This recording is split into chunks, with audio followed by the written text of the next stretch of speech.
Hello दोस्तों, आप लोगों का स्वागत है हमारे चैनल स्टोरी बाय डी के एफएम पर। दोस्तों, अगर हमारे चैनल पर नए हो तो सब्सक्राइब कर लो हमारे चैनल स्टोरी बाय डी के एफएम को, क्योंकि स्पिरिट वर्ल्ड और सुपर योद्धा ध्रुव रिटर्न हमारे ही चैनल पर सबसे पहले आता है। एपिसोड 3671। Swish swish swish. तलवार क्यों फट गई और ऊंचा पेड़ कई टुकड़ों में कट गया। बिना किसी ताकत के यह चारों दिशाओं में बिखर गया। प्राचीन विशाल हाथी ने एक उग्र दहाड़ लगाई। उसके शरीर पर विशाल हाथी के प्रतीक फ्लोरोसेंट प्रकाश के साथ चमके। दहाड़। विशाल हाथी की कुचलना। हवा के बीच में विशाल हाथी के पत्थर के खंभे जैसे पैर ने उड़ते हुए आर्यन पर जोरदार तरीके से कुचल दिया। Swish swish. धड़ाम। कुचलने की शक्ति एक गर्जना की तरह थी। दिखाई देने वाली फ्लोरोसेंट ऊर्जा आर्यन की ओर चली गई। Bang bang bang. हर आवाज से अंतरिक्ष विकृत हो गया। पूरी घाटी एक विशाल झटके से गूंज उठी। कई लोगों ने आर्यन को देखने के लिए सिर उठाया। वह इस बार मरने वाला है। क्या वह बीमार है? वह मरने वाला है। भले ही वह मरना चाहता है, उसे हमें अपने साथ नहीं घसीटना चाहिए। इस दानव राजा को गुस्सा दिलाने के परिणाम अकल्पनीय हैं। यह लड़का एक संकट है। कई लोग आर्यन से नफरत करते थे। आर्यन उनकी मदद कर रहा था। अगर वह आभारी नहीं था तो भी उसे घृणा और डांटना नहीं चाहिए था। क्या यही इंसान का दिल है? लेकिन आर्यन को इसकी परवाह नहीं थी। वह इन बाहरी संप्रदाय के शिष्यों के लिए नहीं लड़ रहा था। वह नंदिनी के लिए लड़ रहा था। अंतर में एक महासंग्राम। लेवल 3 के ड्रैगन बॉडी नाग देह की शक्ति पर्याप्त थी। लेकिन अगर उसे पूरी तरह से कुचलना था तो उसे पूरी तरह से कुचलना होगा। अगर वह एक चाल का उपयोग कर सकता है तो आर्यन कभी भी दो चालों का उपयोग करने के लिए अपनी ऊर्जा बर्बाद नहीं करेगा। लेवल 3 का नाग देह शायद एक प्राचीन नाग को तुरंत मार नहीं पाएगा, लेकिन लेवल 4 का आदि नाग देह, वह एक अलग कहानी थी। लेवल 4 का आदि नाग देह सक्रिय हो। धमाका। उसके शरीर के अंदर की शक्ति गरजी और शक्ति के चिन्ह बाहर निकल आए। उसके शरीर से एक नाग की आभा निकली और वह ऊपर उछला, बचते हुए नहीं।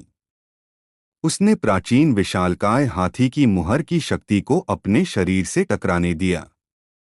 धमाका धमाका। विशाल हाथी की रौंदने की शक्ति ने उसके शरीर को बिल्कुल भी नुकसान नहीं पहुंचाया। उसके शरीर के चारों ओर एक अदृश्य वायु ढाल थी जिसने सभी नुकसान को रोक दिया। वूश। हवा में कदम रखते हुए आर्यन का शरीर एक तलवार की छाया की तरह था, सीधे हवा में दौड़ रहा था। सूरज की रोशनी के नीचे एक काली छाया नीचे गिरी। मर जा। जैसे ही तलवार गिरी, वह एक नाग के आकार की तलवार की ऊर्जा में बदल गई। तलवार की शक्ति बहुत गुस्से में वार करती है। प्राचीन विशालकाय हाथी के शरीर से एक फ्लोरोसेंट रोशनी फूट पड़ी। आर्यन जमीन पर उतर गया।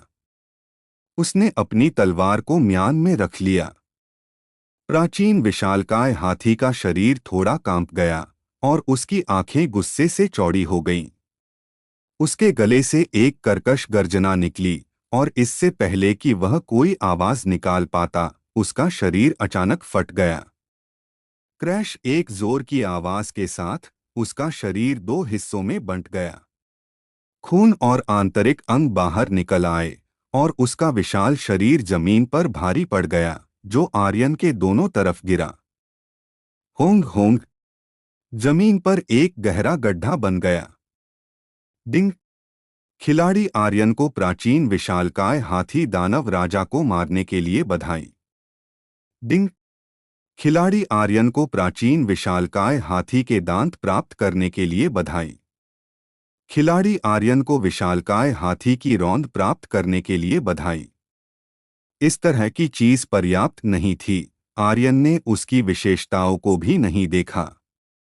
झांग जुआन ने कमरे में अपनी निगाहें दौड़ाई। आर्यन ने ठंडेपन से कहा, क्या तुम्हें लगता है कि इंसान को धमकाना आसान है?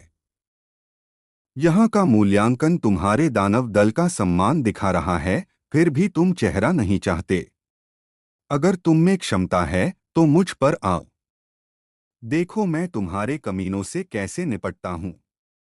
जैसे ही आर्यन ने बोलना समाप्त किया, बेचैन भीड़ अचानक शांत हो गई। उसके शब्द बहुत अहंकारी थे।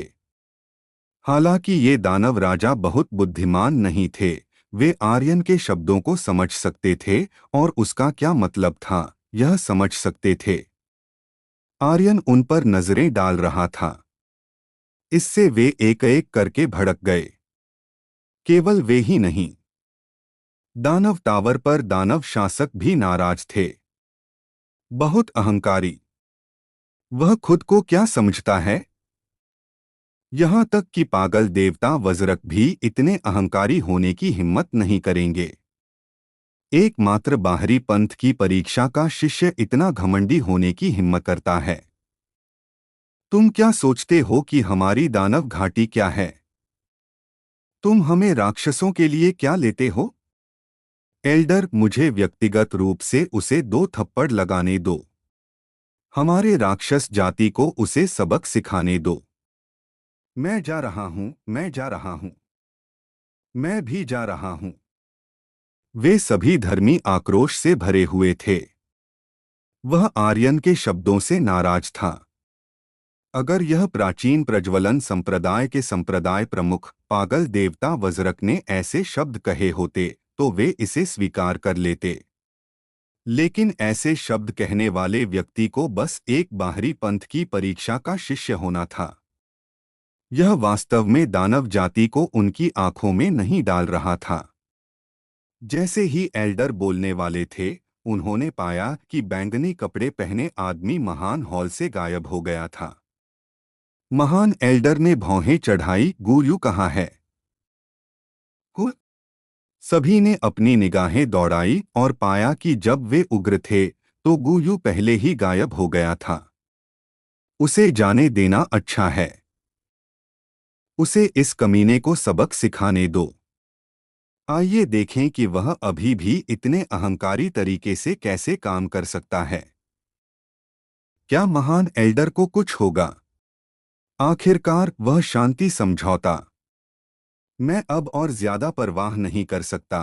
किसने कहा कि वह इतना अहंकारी हो? समझौते के साथ तार्किक रूप से वे दानव सम्राट दायरे के विशेषज्ञों को बाहर नहीं भेज सकते थे, लेकिन आर्यन के शब्दों के साथ वे इसे अब और पकड़ नहीं सके। दानव जाति का स्वभाव पहले से ही बहुत चिड़चिड़ा था और उन्हें गुस्सा दिलाना बहुत आसान था। आर्यन ने दानव जाति को जानवरों के रूप में माना और कहा कि वे सभी कचरे का एक गुच्छा थे। यह कैसे हो सकता है? बैंगनी कपड़े पहने आदमी गुयू सबसे पहले इसे सहन करने में असमर्थ था। आर्यन के चारों ओर के जंगल में गहरे हरे रंग की आंखों का एक जोड़ा खुल गया। उनकी पुतलियां धीरे धीरे बदल रही थीं, जो एक लौ के गोले में बदल रही थीं। गुस्सा। वे सभी गुस्से में थे। इसके अलावा एक पल में वह एक उग्र अवस्था में प्रवेश कर गया था। आर्यन के मुंह का कोना ऊपर की ओर मुड़ा और उसने उदासीनता से कहा, चलो अब और मत छिपो, मुझे जितने चाहो उतने दो, मैं उन सभी की देखभाल करूंगा, मेरा समय बर्बाद मत करो। बाम। एक विशाल पेड़ अचानक गिर गया, जो आर्यन की ओर टूट रहा था। यह भी इसी पल था। आसपास के सभी दानव राजा स्तर के दानव जानवर बाहर निकल गए। एक पल में रेत और धूल ने आकाश को भर दिया और उनके पैरों की आवाज से पूरी घाटी कांप गई। गुफा में बैली तियानहाई और झाओ दाहान अब शांत नहीं बैठ सकते थे। वे दोनों भी गुफा से बाहर निकल आए। पक्षी बाहर जाना चाहता था, लेकिन उसे युनशी ने रोक दिया, जिसने कहा, वह तुम्हें बाहर नहीं जाने देगा, चलो यहाँ रहते हैं। चिंता मत करो, वह ठीक हो जाएगा। पक्षी ने कहा, मैं जानता हूँ, मैं बस अपने पति के सुंदर रूप को देखना चाहता हूँ ही। युनशी हंस पड़ी, मैं वैसे भी इसे हर दिन देख सकता हूँ। क्या मैं इसे हर दिन देख सकता हूँ? पक्षी की आवाज थोड़ी कम थी। उसका दिल चुपके से कड़ा हो गया।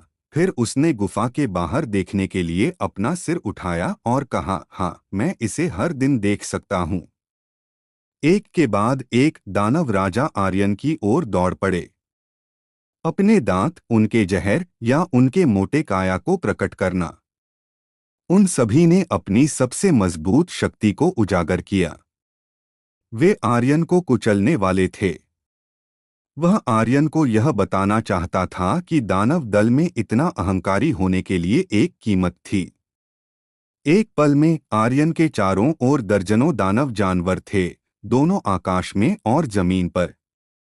उन्होंने आर्यन को सभी दिशाओं से घेर लिया, यहाँ तक कि पानी की एक बूंद भी नहीं टपक सकती थी। अभी आर्यन भागने के बारे में भूल सकता था।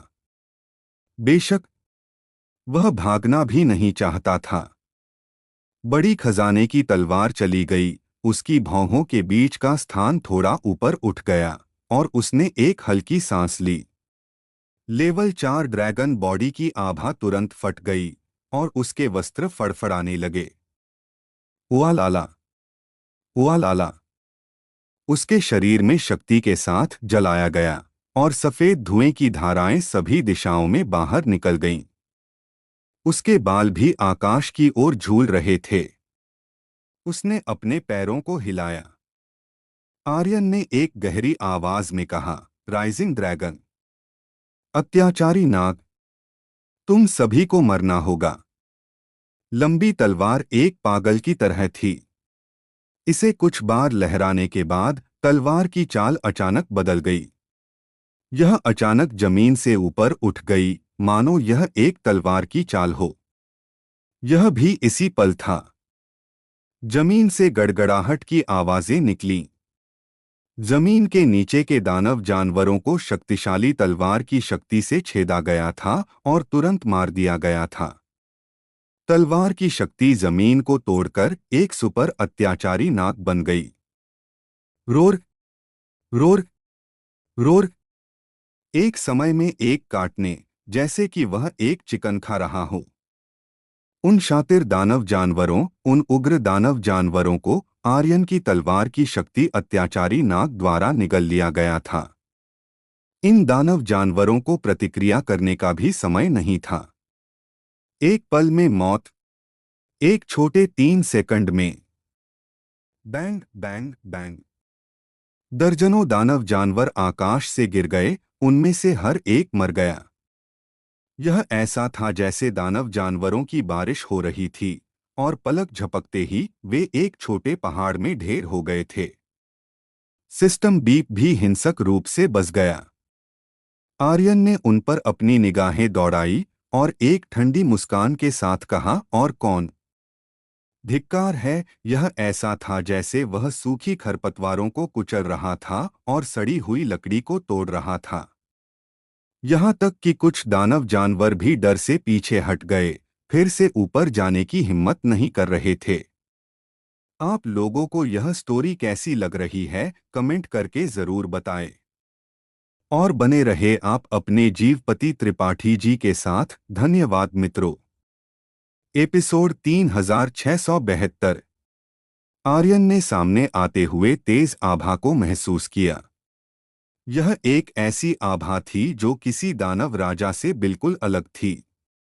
जैसे ही उसने प्रतिक्रिया देने की कोशिश की, बैंगनी धुंध का एक गोला उसकी तरफ बिजली की तरह लपका। एक विशाल राक्षसी आभा ने आर्यन को पहाड़ की तरह दबा दिया। बूम, गड़गड़ाहट। हवा में एक के बाद एक गड़गड़ाहट की आवाजें गूंज उठीं। बैंगनी धुंध के बीच एक आकृति बिजली की तेजी से आर्यन के सामने आ गई और अपने दोनों पैरों से लगातार वार करने लगी। गति इतनी तेज थी कि आर्यन को प्रतिक्रिया करने का समय नहीं मिला। वह केवल अपने हाथों से अपनी छाती को बचा सका। धड़ाम धड़ाम धड़ाम, हर एक वार आर्यन की भुजाओं पर पड़ रहा था। बैंगनी धुंध की धारियां फूट रही थीं और आर्यन पीछे हट रहा था। उसका पूरा शरीर बैंगनी धुंध से कुचला जा रहा था। एक के बाद एक वार से आर्यन लगातार पीछे हट रहा था। वह सिर्फ बचाव कर पा रहा था और पलटवार करने में असमर्थ था। धम्म, आखिरी वार बहुत शक्तिशाली था। ऐसा लगा जैसे दोनों पैरों की पूरी ताकत आर्यन की छाती पर पड़ रही हो। आर्यन हवा में उड़ता हुआ दूर जा गिरा। धम्म, वह जोर से जमीन पर गिरा। बैंगनी वस्त्र पहने वह व्यक्ति अपने असली रूप में आ गया। उसके होठों पर एक ठंडा और घृणित मुस्कान थी और वह आर्यन को देख रहा था जो दूर जमीन से उठ रहा था। मनुष्य तो ऐसे होते हैं जो एक वार भी नहीं सह सकते। एक साधारण बाहरी पंथ का शिष्य यहाँ ऐसा बर्ताव करने की हिम्मत करता है। मौत को दावत दे रहे हो? गुयू ने एक भयावह आवाज में आर्यन को घूरते हुए कहा। उसकी आंखों से हत्या की इच्छा झलक रही थी। आर्यन ने अपने शरीर से सूखी पत्तियों को झाड़ा और मुस्कुराया। दानव जाति का मानव शरीर, तुम्हारी खेती बुरी नहीं है। तुम वास्तव में एक मानव रूप विकसित करने में कामयाब रहे हो। तुम्हारे शरीर से निकल रही बॉस की आभा को देखकर लगता है कि तुम एक दानव सम्राट स्तर के जानवर हो, है ना? आर्यन डरा नहीं। वह लगातार वार से नहीं डरा। इसके विपरीत वह बहुत उत्साहित था, क्योंकि बॉस आ चुका था। जानवर शब्द सुनकर गुयू की आंखों से लगभग आग निकलने लगी। उसने आर्यन को घूरा और अपना दाहिना हाथ हिलाया, अपनी 5 उंगलियां खोलीं। बूम बूम, जमीन से एक बवंडर उठा, बैंगनी धुंध का बवंडर। एक जोरदार शक्ति चारों दिशाओं से बैंगनी धुंध के भंवर पर तुरंत हमला कर रही थी। गुयू का चोगा जोरदार तरीके से फड़फड़ा रहा था। तुम मौत को दावत दे रहे हो। बूम, उसने अपनी उंगलियों को मरोड़कर पकड़ने का इशारा किया। एक मोटी बैंगनी धुंध उसके हथेली पर घूम रही थी और उसने उसे आर्यन की ओर धकेल दिया। हुलाला, एक तरफ का विशाल पेड़ तुरंत गिर गया। उसकी पत्तियां चारों दिशाओं में उड़ने लगीं। ऐसा लगा जैसे नुकीले ब्लेड आर्यन की ओर उड़ रहे हों। यह शक्ति नियंत्रण से बाहर थी। रेत, पत्थर, सूखी टहनियां, पत्तियां और आसपास की हर चीज गुयू के हत्यारे हथियार बन गए। यह सब आर्यन की ओर गड़गड़ाहट के साथ बढ़ रहा था। वह मर गया। एक दानव सम्राट विशेषज्ञ, एक राक्षसी जानवर जो मानव रूप में बदल गया है। यहां तक कि एक तलवार सम्राट भी ऐसी शक्ति का सामना नहीं कर पाएगा। यह बच्चा, वह सच में जीने से थक गया है। मूल रूप से हमारे पास अभी भी जीवित रहने का मौका था। इन याओ राजाओं के खिलाफ हमारे पास कम से कम पंजीकरण करने का मौका तो होता। हालांकि अब जब मानव रूप में एक याओ अधिपति आ गया है, तो क्या हम अभी भी जीवित बाहर निकल सकते हैं? यह सब उस बच्चे की गलती है। वह जल्द ही मरने वाला है। कुछ ही दूरी पर कई बाहरी दरबार के शिष्य आपस में चर्चा कर रहे थे। इस क्षण वे तेजी से पीछे हट गए। अब वे इस जगह से जितनी दूर होंगे उतने ही सुरक्षित होंगे, क्योंकि यह जगह एक विशाल हत्या के मैदान में बदल गई थी। यह एक संरचना की तरह था और इसके अंदर के सभी जीवित प्राणी मर जाते। दानव सम्राट का दबाव करीब नहीं आ सका। दानव सम्राट द्वारा जारी बैंगनी धुंध के भंवर ने आसपास के क्षेत्र को एक हत्या की संरचना में बदल दिया था। दानव सम्राट के अलावा इसके अंदर कोई भी जीवित प्राणी नहीं होगा। हुलाला हुलाला। बैंगनी धुंध का भंवर अधिक से अधिक चीजों को नियंत्रित कर रहा था और इसके चारों ओर सब कुछ घूमता हुआ लग रहा था। भंवर में यहां तक कि एक छोटा पत्थर भी किसी को मार सकता था। आर्यन भंवर में खड़ा था और उसकी आंखें थोड़ी सिकुड़ गईं। गुयू ने ताना मारा, तुम मेरे पैरों के नीचे एक चींटी की तरह हो। जैसे ही मैं अपना पैर उठाऊंगा मैं तुम्हें कुचल कर मार सकता हूं। आर्यन ने चारों ओर देखा और उदासीनता से कहा, ओह। गुयू ने कहा, अपने साथी शिष्यों की आवाज सुनो। वे सभी कहते हैं कि तुमने उन्हें नुकसान पहुंचाया है। वे सभी कहते हैं कि तुम एक बेवकूफ पागल हो और उनमें से कोई भी तुम्हारी मदद के लिए आगे नहीं आया। मुझे बताओ, तुम मनुष्य कितने दयनीय हो। तुम केवल खुद को बचाना जानते हो और तुम्हें दूसरों की मौत की परवाह नहीं है। तुम जैसे कायर मनुष्यों को इस दुनिया में जीवित रहने का क्या अधिकार है? उसने ठंडी आवाज में कहा। आर्यन हल्के से मुस्कुराया और कहा, मनुष्य चाहे कितना भी कमजोर और स्वार्थी क्यों न हो, यह अभी भी हमारा मामला है। तुम्हें यहाँ बकवास करने की आवश्यकता नहीं है। यदि तुम दानव शक्तिशाली होते तो तुम इस निर्जन पर्वत श्रृंखला में नहीं छिप रहे होते। तुम अभी भी मुझसे अधिकारों के बारे में बात करना चाहते हो? क्या तुम योग्य हो? यह सुनकर गुयू के दुखती नस पर हाथ रख दिया। वाकई, यदि दानव जाति मजबूत होती तो उन्हें इस गहरे पहाड़ी जंगल में छिपना नहीं पड़ता। मनुष्य का शरीर मजबूत नहीं था और उनकी खेती धीमी थी। लेकिन मनुष्यों के प्रजनन की गति दानव जाति की तुलना में लाखों गुना अधिक थी। पूरी प्राचीन दुनिया वैसी ही थी। मानव जाति मजबूत नहीं थी, लेकिन उन्होंने प्राचीन दुनिया पर कब्जा कर लिया था। Clock clock clock. गुयू ने अपने दांत पीस लिए, जिससे एक विस्फोटक आवाज आई। यह स्पष्ट था कि वह और भी अधिक क्रोधित था। उसने आर्यन को घृणा से घूरा और कहा, मैं तुम्हारी जान बख्श सकता हूं, लेकिन मैं चाहता हूं कि तुम घुटने टेक कर कहो कि तुम इंसान बेकार बेकार हो। आर्यन के होठों का कोना ऊपर की ओर मुड़ गया और उसने कहा, तुम दानव बेकार बेकार बेकार हो। गुयू की आंखों के कोने की मांसपेशियां फड़क उठीं। उसकी आंखों में गुस्सा और भी बढ़ गया और उसने कहा, तुम्हारा मुंह शक्तिशाली है ना? तो मुझे देखने दो कि तुम्हारा मुंह कितना शक्तिशाली है। वह अब इसे और नहीं रोक सका। गुयू के माथे की नसें फूल गईं और उसके हाथ से एक शक्ति बैंगनी धुंध के भंवर में चली गई। वह जोर से हंसा और कहा, दयनीय इंसान, मर जाओ। आर्यन की आंखें कस गईं और वह अपनी शक्ति का उपयोग करने वाला था। लेकिन इस क्षण बूम, एक विस्फोटक आवाज के साथ एक आकृति आर्यन के सामने जोर से उतरी। उसका पूरा शरीर अतुलनीय गहरे ठंडे काले पत्थर से ढका हुआ था, जो एक काले रंग की चमक के साथ झिलमिला रहा था। यह चाओ दा हान था। चाओ दा हान दहाड़ा, किसने कहा कि कोई मदद करने की हिम्मत नहीं करता? मैं यहाँ हूँ। वह अचानक जमीन पर उतरा और अपनी मुट्ठियों को कसकर भींच लिया। धड़ाम धड़ाम धड़ाम।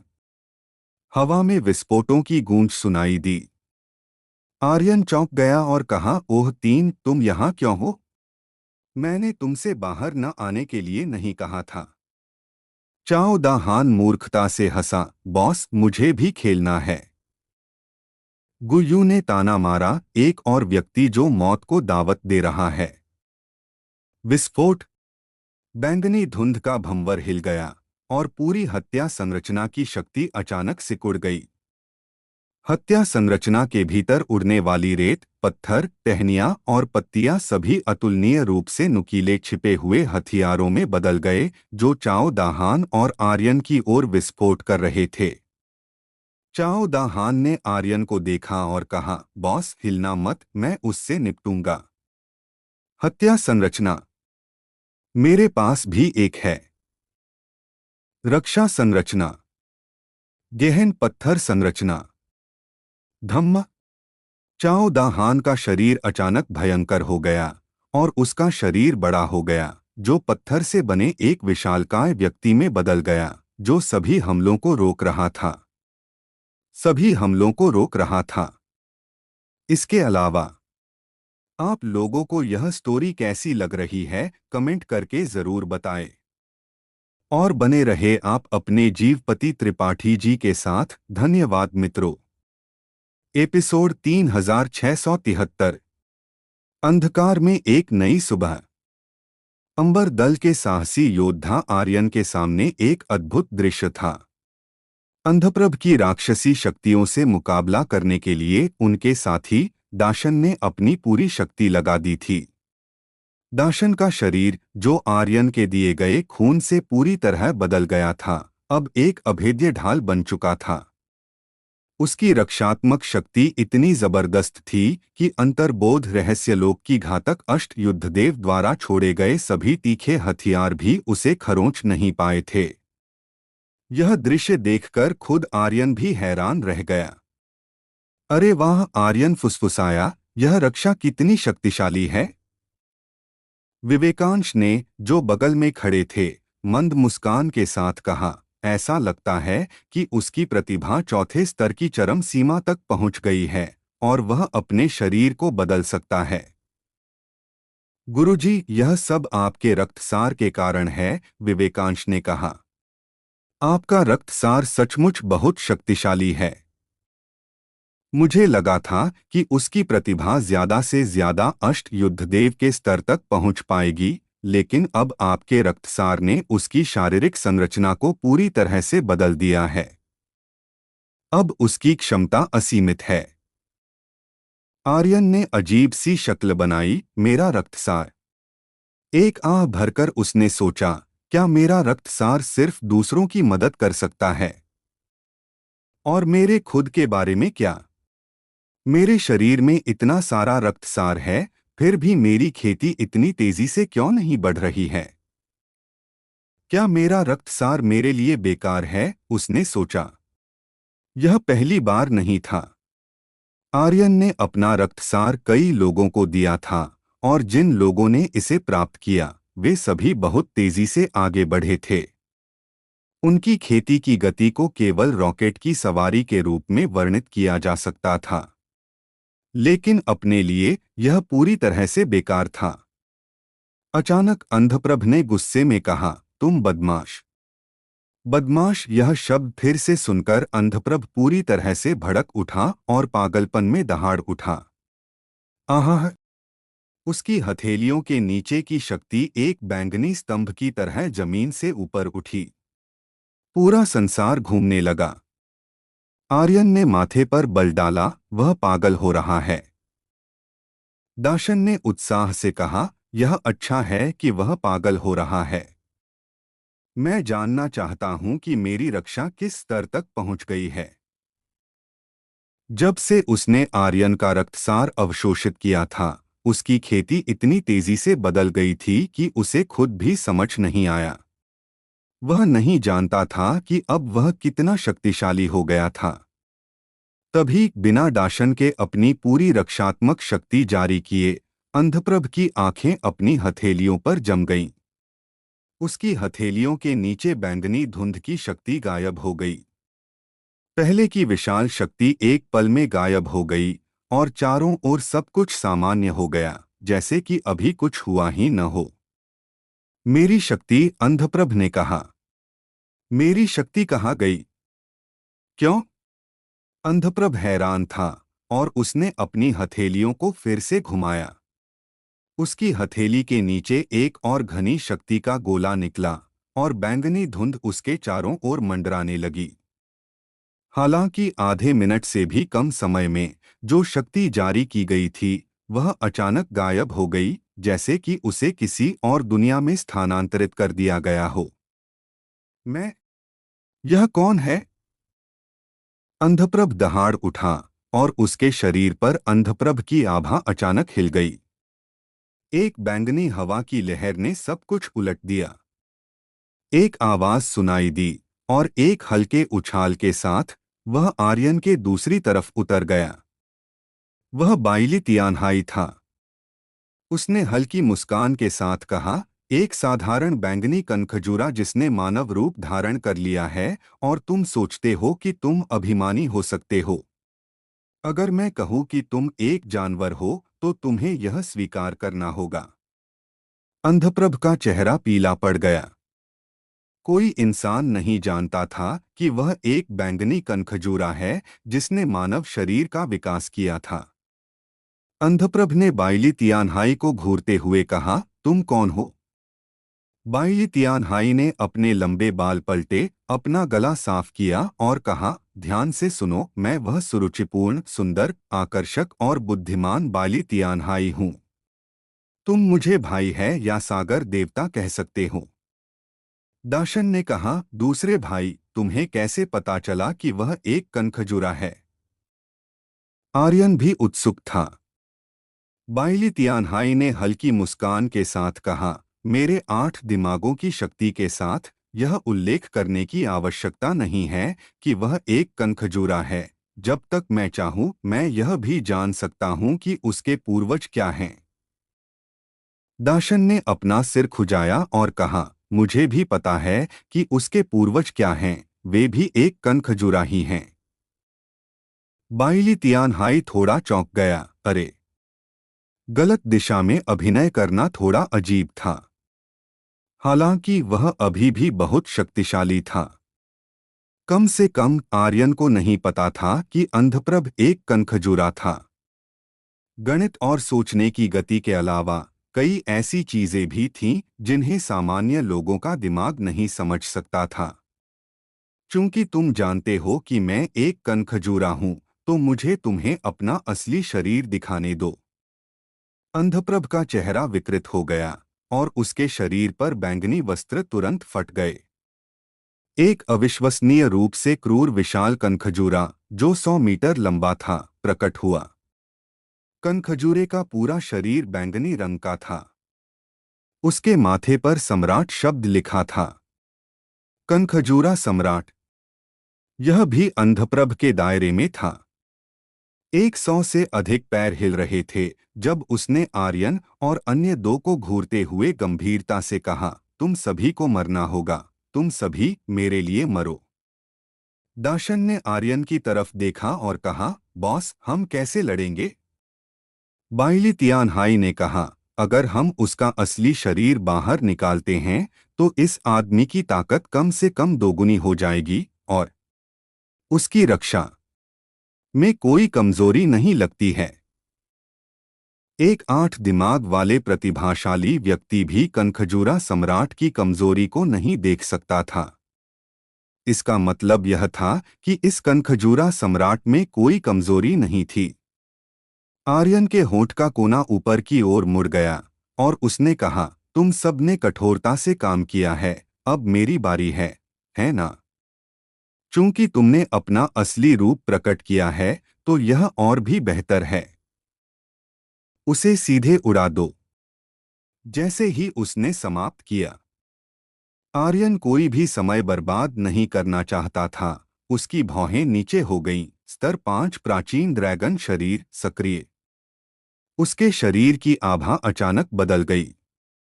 सहस्त्रपद सम्राट का अंत।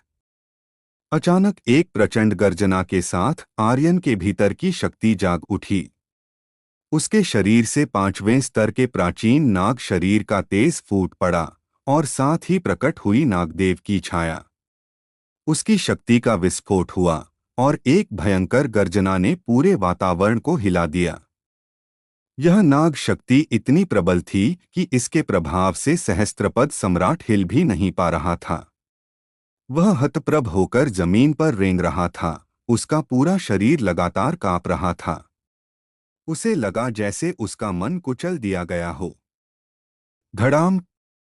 आर्यन ने हवा में छलांग लगाई और सीधे सहस्त्रपद सम्राट की पीठ पर उतर गया। उसका पैर एक नाग के पंजे जैसा था, जो सहस्त्रपद सम्राट की पीठ पर जोर से दबाव डाल रहा था। कड़क! सहस्त्रपद सम्राट का कठोर कवच टूटकर बिखर गया। आह! गुयु ने चीखते हुए मुंह से खून उगल दिया। आर्यन ने एक और जोरदार वार किया। कचा! सहस्त्रपद सम्राट का शरीर टूट गया। उसे विरोध करने का मौका भी नहीं मिला। वह बस चीखता और ऐंठता रहा, और खून उगल रहा था। उसका शरीर सिकुड़ गया और धीरे धीरे फिर से एक मानव रूप में बदलने लगा। गुयु ने डर से आर्यन की ओर देखा और कांपते हुए कहा, मुझे मत मारो, मैं तुमसे भीख मांगता हूँ, मुझे मत मारो।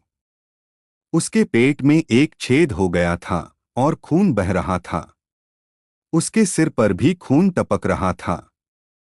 आर्यन के होठों पर एक हल्की मुस्कान आई और उसने कहा, तुम्हें न मारूं। मुझे एक कारण बताओ कि मैं तुम्हें क्यों न मारूं। गुयु ने कहा, मैं जीवन भर के लिए तुम्हारा दास बनने को तैयार हूं। वह जीना चाहता था।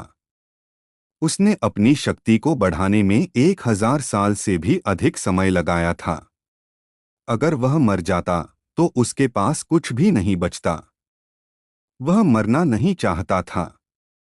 आर्यन ने तिरस्कार से कहा, क्या तुम्हें लगता है कि तुम मेरे दास बनने के योग्य हो? गुयु एक ही वार में कुचल दिया गया था। क्या वह आर्यन का दास बनने के योग्य था? उसका क्या उपयोग था? गुयु का चेहरा सख्त हो गया और उसने कहा, मैं उपयोगी हूँ। मैं एक असुर सम्राट हूँ, असुर राज का एकमात्र शिष्य हूँ। असुर शिखर में मेरी बात सुनी जाती है। अगर मैं एक शब्द भी कहूँ तो घाटी के सभी असुर राजा और जानवर पीछे हट जाएंगे। शिखर के असुर सम्राट तुम्हें छू भी नहीं पाएंगे। मैं बहुत उपयोगी हूँ। कृपया मुझे मत मारो। आर्यन ने घाटी की गहराई में देखा और बड़बड़ाया, ये असुर राजा सचमुच किसी के द्वारा हेराफेरी किए जा रहे हैं। फिर भी इससे उसे कोई फर्क नहीं पड़ता था कि कोई उन्हें नियंत्रित कर रहा था या नहीं। ये चीजें उसे जरा भी धमकी नहीं दे सकती थीं। गुयु के शरीर पर सुनहरी रोशनी चमकती देख आर्यन ने कहा, तुमने जो कुछ कहा वह मेरे लिए अभी भी बेकार है। मैं तुम्हें आसानी से कुचल सकता हूँ। स्वाभाविक रूप से मैं पूरे असुर शिखर को भी पलट सकता हूँ। तो हे भगवान, यह कैसे नहीं फट सकता था? उसे जाने देना। यह आर्यन की शैली बिल्कुल नहीं थी। इसलिए आर्यन हमला करने ही वाला था। उसने अपने पैरों पर दबाव बढ़ा दिया। उसने गुयु की ओर देखा और कहा, मुझे माफ करना, लेकिन तुम्हें बस ईमानदारी से फट जाना चाहिए। गुयु ने खून जमा देने वाली चीख निकाली। आह! जैसे ही आर्यन उसकी जान लेने वाला था, अचानक आर्यन रुक गया। उसकी नजरें एक दूसरी दिशा में गड़ गईं। एक व्यक्ति सफेद कपड़े पहने हुए था। बर्फीले सफेद लबादे में एक अधेड़ उम्र का आदमी बाहर निकला। उसकी दिखावट बहुत ही सुंदर थी, जैसे कोई दानव। कहा जा सकता है कि यहाँ तक कि वे अत्यधिक सुंदर महिलाएं भी उसके सामने फीकी पड़ जातीं। आर्यन ने पहली बार इतना सुंदर आदमी देखा था, लेकिन वह उन पुरुषों से बहुत अप्रसन्न था जो उससे ज्यादा सुंदर थे। सफेद कपड़े वाले आदमी के प्रकट होने से आसपास का वातावरण पूरी तरह से बदल गया। यहाँ तक कि आर्यन का 5वें स्तर का प्राचीन नाग शरीर भी थोड़ा कांप उठा। आर्यन के गुरु ने तुरंत कहा, इस आदमी की शक्ति थोड़ी डरावनी है। यह नश्वर असुर जगत में शक्ति के चरम पर होना चाहिए। असुर सम्राट आर्यन का दिल बैठ गया। आर्यन के गुरु ने कहा, ऐसा ही होना चाहिए। ओह, क्या यह एक और भी मजबूत और अधिक भयंकर स्वामी नहीं होगा? वाह! आर्यन ने अपनी लार निगली और वह और भी उत्साहित हो गया। जो बात उसे समझ में नहीं आई वह यह थी कि इस आदमी से कोई सुनहरी रोशनी नहीं निकल रही थी। उसके पास कोई स्वामी की रोशनी नहीं थी। यह इसका कोई मतलब नहीं था। जब गुरु ने सफेद कपड़े वाले आदमी को देखा तो उसे लगा जैसे उसे समुद्र में एक जीवन रक्षक तिनका मिल गया हो और उसने तुरंत चिल्लाया, स्वामी मुझे बचाओ।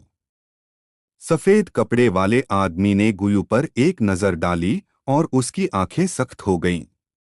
फिर उसने आर्यन की ओर देखा और उदासीनता से कहा, छोटे भाई, क्या तुम मुझे कुछ सम्मान दे सकते हो और इसे जीने दे सकते हो?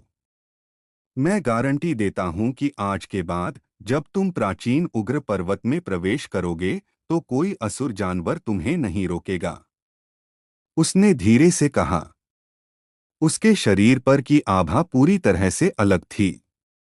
उसके शरीर पर की आभा बहुत शांत थी, लेकिन उस शांति के भीतर एक राजा की आभा थी। यह एक विशेषज्ञ की आभा होनी चाहिए।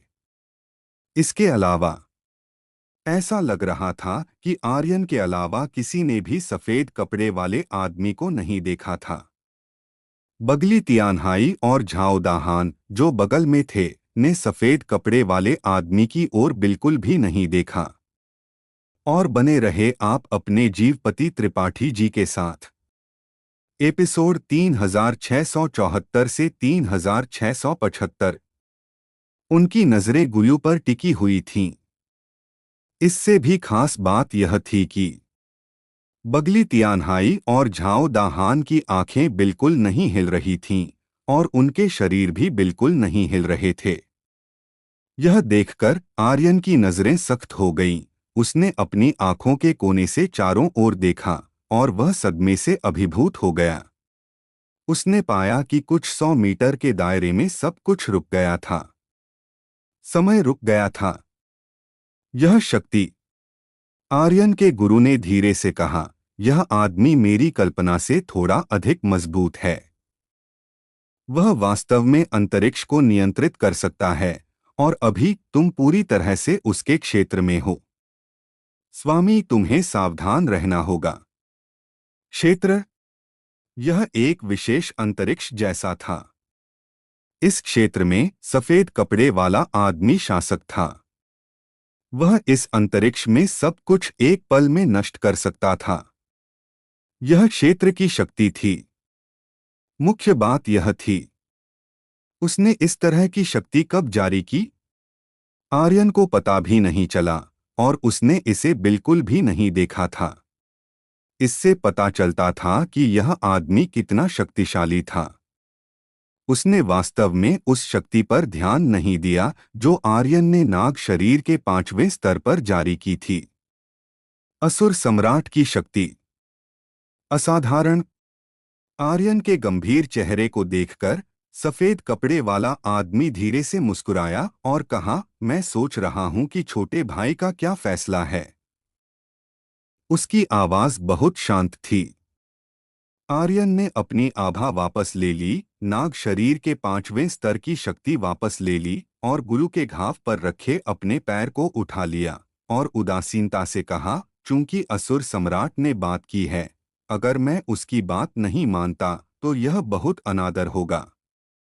सफेद कपड़े वाला आदमी थोड़ा चौंका, फिर हंसा, छोटा भाई वास्तव में कोई साधारण व्यक्ति नहीं है। मेरा नाम श्वेत सम्राट है।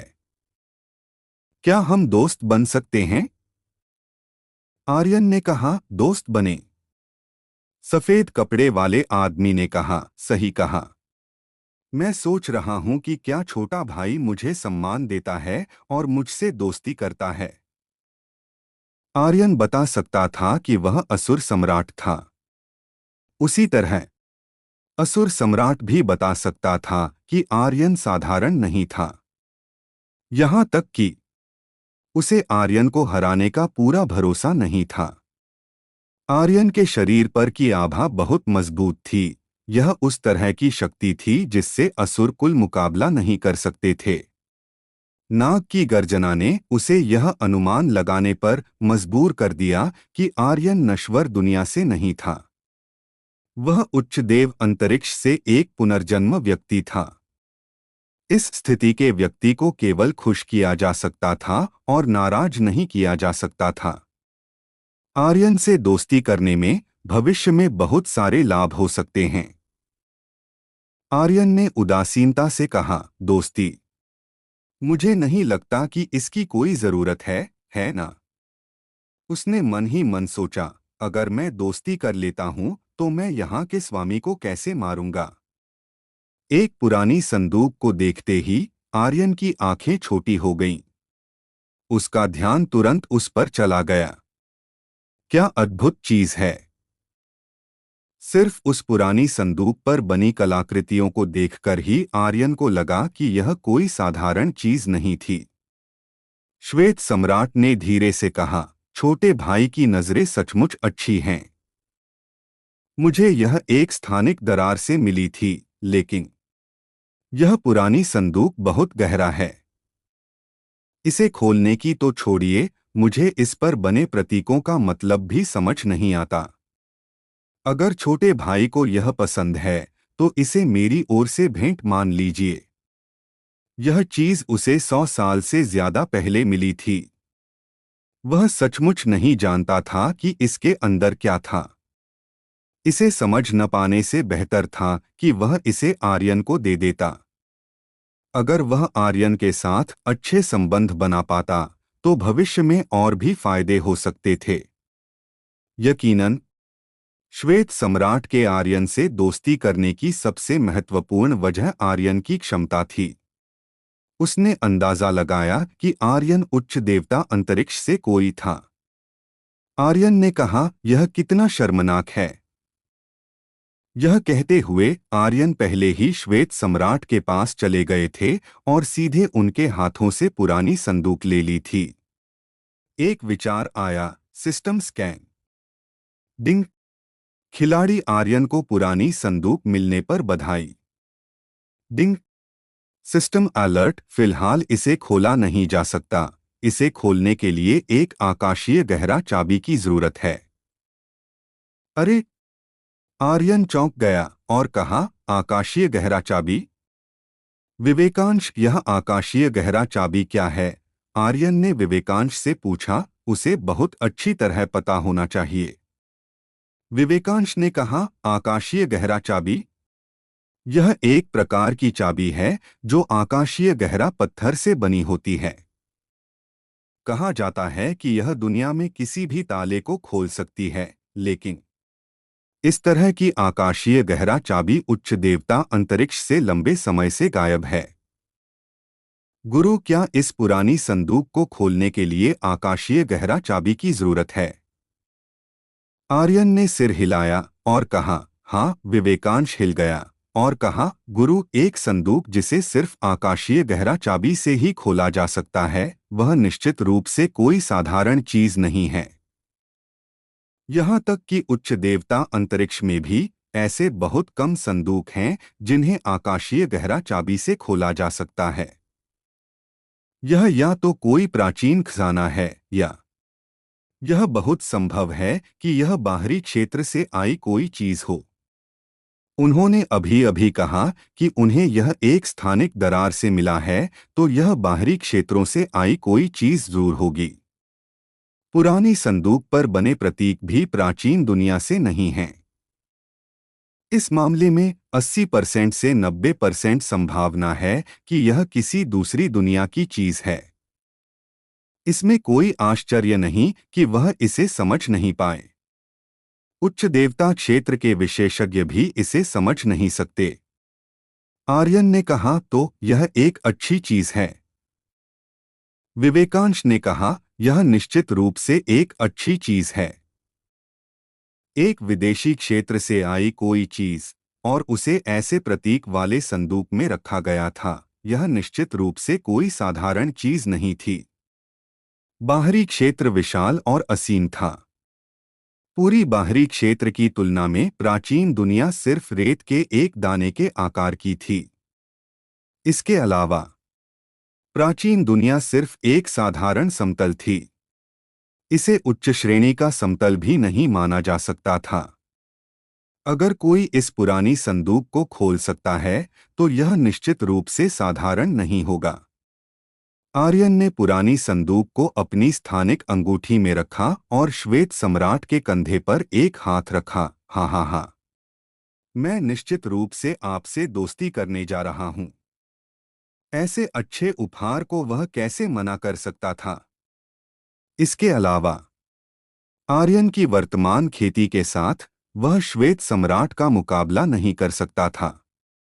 इस स्थिति में श्वेत सम्राट का सम्मान करना और ऐसा दोस्त बनाना एक बुरा विकल्प नहीं था। अचानक आए बदलाव से श्वेत सम्राट चौंक गए। उन्होंने भी मुस्कुराकर कहा, भाई, मैं जानना चाहता हूं कि आपका नाम क्या है। आर्यन ने कहा, मेरा नाम आर्यन है। श्वेत सम्राट ने कहा, आर्यन कितना अच्छा नाम है। हाँ हाँ हाँ, आज से तुम मेरे दोस्त हो। प्राचीन झूठ पर्वत क्षेत्र में कोई भी राक्षसी जानवर तुम्हें छूने की हिम्मत नहीं करेगा। और श्वेत सम्राट ने एक टोकन निकाला और कहा, यह मेरा दानव देवता टोकन है। इस टोकन को निकालो और मेरे अलावा सभी दानव कबीले तुम्हारी आज्ञा मानेंगे। चाहे उन्हें कितनी भी मुश्किलों का सामना करना पड़े, वे अपनी जान देकर तुम्हारी रक्षा करेंगे। आर्यन ने उसे लिया और कहा, धन्यवाद भाई श्वेत। यह दुख की बात है। मेरे पास तुम्हें देने के लिए कुछ भी नहीं है। उपहार? आर्यन के पास कुछ नहीं था। उसकी स्थानिक अंगूठी में कौन सी चीज दिव्य कलाकृति नहीं थी। लेकिन वह श्वेत सम्राट को एक भी बाल नहीं देगा, क्योंकि श्वेत सम्राट सिर्फ एक दोस्त था, भाई नहीं। एक भाई और एक दोस्त के बीच अभी भी एक बड़ा अंतर था। इसके अलावा श्वेत सम्राट ने पूरे प्राचीन झूठ पर्वत को नियंत्रित किया। सभी अयस्क और आत्मा घास उसके नियंत्रण में थे। वह एक सुपर तानाशाह था। श्वेत सम्राट ने कहा, भाई, तुम ऐसा कहकर मुझे एक बाहरी व्यक्ति की तरह मान रहे हो। उसे उम्मीद नहीं थी कि आर्यन के पास कुछ होगा। प्राचीन झूठ दल के एक बाहरी शिष्य के पास क्या हो सकता था? उसे आर्यन की क्षमता में रुचि थी। श्वेत सम्राट ने कहा, मुझे बस उम्मीद है कि भाई भविष्य में मुझे नहीं भूलेंगे। आर्यन ने कहा, यह कैसे संभव है? मैं तुम्हें कैसे भूल सकता हूं? किसी और को भूला जा सकता है, लेकिन तुम्हें नहीं। चिंता मत करो, मैं भविष्य में अक्सर जरूर आऊंगा। आर्यन की चालाक आंखों को देखकर श्वेत सम्राट को लगा कि उसे धोखा दिया गया है। उसे लगा जैसे वह किसी डाकू से मिला हो। श्वेत सम्राट ने कहा, अक्सर आने का स्वागत है। ठीक है। मेरा यह बेकार शिष्य अब और नहीं रुक सकता, इसलिए मैं अब आपको परेशान नहीं करूंगा। घाटी में दानव राजा और राक्षसी जानवर जल्द ही गायब हो जाएंगे, इसलिए आप लोग यहां आराम से और निश्चिंत होकर प्रशिक्षण ले सकते हैं। श्वेत सम्राट ने धीरे से मुस्कुराया। उसने एक हाथ से प्राचीन क्षेत्र को उठाया और पलक झपकते ही गायब हो गया।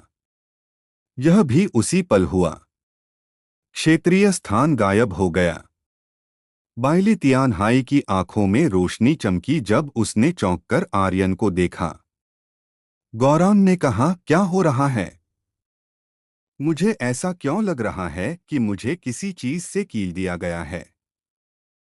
बाइली तियानहाई ने माथे पर शिकन डाली और धीमी आवाज में कहा, बड़े भाई, क्या यह स्थान क्षेत्र तकनीक है? उसका दिमाग बहुत तेजी से काम कर रहा था। आर्यन ने सिर हिलाया और कहा, हाँ, दानव सम्राट अभी अभी आया था। दानव सम्राट गौरांग की आंखें छोटी हो गईं। उसके शरीर पर तुरंत आभा फूट पड़ी, जो बेहद घनी हो गई। आर्यन ने कहा, वह पहले ही जा चुका है। बाइली तियानहाई ने चुपके से अपनी मुट्ठी भींची और धीमी आवाज में कहा, स्थान क्षेत्र की शक्ति। अगर वह उसे अभी मारना चाहता तो उसे यह भी पता नहीं चलता कि वह कैसे मरा। स्थान क्षेत्र की शक्ति का सामना करते हुए बाइली तियानहाई को अचानक महसूस हुआ कि वह अभी भी बहुत कमजोर है। अगर वह 8 दिमागों वाला प्रतिभागी था तो क्या हुआ? वह अभी भी एक कटाई बोर्ड पर रखी हुई मछली की तरह था। एक ही वार में वह तुरंत मर जाता। आर्यन ने बाइली तियानहाई की असामान्यता को देखा और धीरे से कहा, घबराओ मत, दानव सम्राट ने कम से कम 10,000 सालों तक साधना की है। हम कितने साल के हैं? हमारे पास बहुत समय है। बाइली तियानहाई ने सिर हिलाया और कहा, मैं और ज्यादा मेहनत करूंगा। गौरांग ने भी मूर्खतापूर्वक कहा, मैं भी कड़ी मेहनत करूंगा। गड़गड़ाहट, गड़गड़ाहट। जंगल में असली कदमों की आहट घाटी की ओर दौड़ रही थी। जैसा कि दानव सम्राट ने कहा था, सभी राक्षसी जानवर घाटी से चले गए थे। इसके अलावा वे बहुत तेजी से चले गए।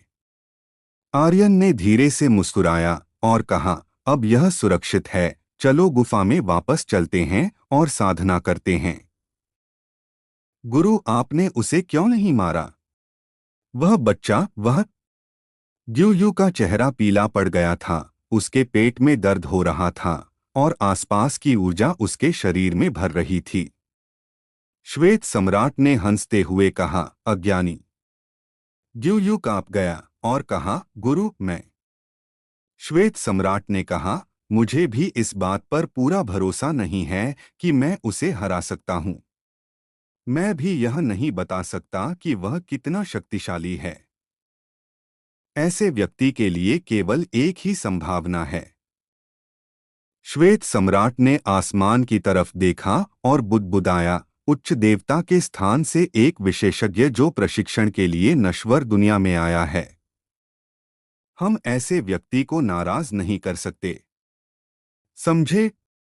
ग्यू अनिच्छुक था और धीमी आवाज में कहा, मैं समझ गया।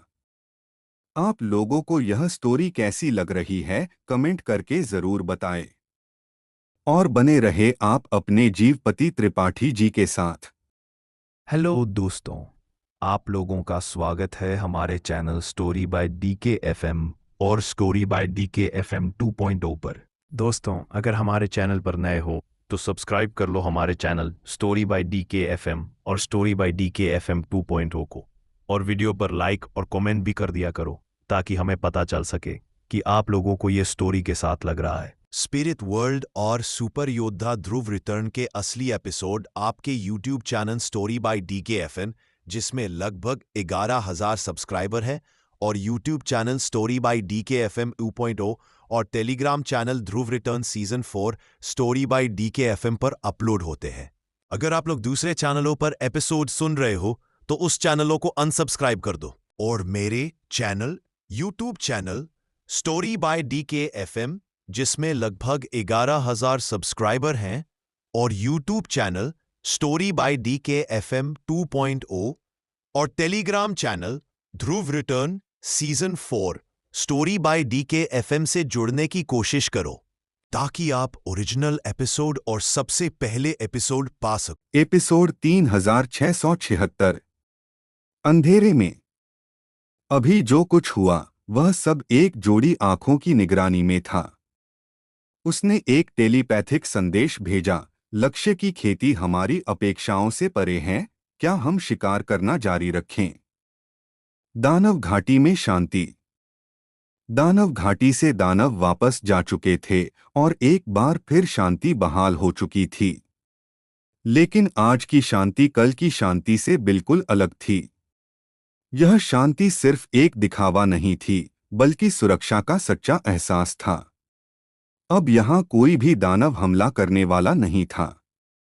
यहाँ से बाहर जाते समय ही नहीं, बल्कि आगे भी उन्हें किसी दानव का सामना नहीं करना पड़ेगा। जब दानवराज ने खुद आदेश दिया था तो भला दानव किंग श्रेणी के दानवों की हिम्मत कैसे होती कि वो उसका उल्लंघन करें। सच में हमें छोटे भाई आर्यन का धन्यवाद करना चाहिए। अगर वह न होता तो मुझे डर है कि पिछले 2 दिनों में हमें अपनी जान बचाकर भागना पड़ता। सही कह रहे हो। पता नहीं उसने किस तरीके से उन दानवराजों को भगाया। चाहे जो भी तरीका हो, हमें उसका धन्यवाद करना चाहिए। मुझे तो यकीन ही नहीं हो रहा कि उसकी ताकत दानव सम्राट के बराबर है। उसका धन्यवाद? हाँ हाँ हाँ। कौन कहता है कि यह साबित हो सकता है कि उसने ही दानवों को भगाया? हो सकता है कि दानव बड़े भाई गौरांग से डर गए हों। क्या बड़े भाई गौरांग ने अभी अभी एक दानव किंग को नहीं मारा था? अगर किसी को धन्यवाद देना है तो वह बड़े भाई गौरांग हैं। सही कहा। क्या हुआ अगर हम उसका धन्यवाद करते हैं? वह तो एक ऐसा व्यक्ति है जिसके पास नकारात्मक अंक हैं। उसे हमारा धन्यवाद पाने का क्या अधिकार है? ठीक कहा।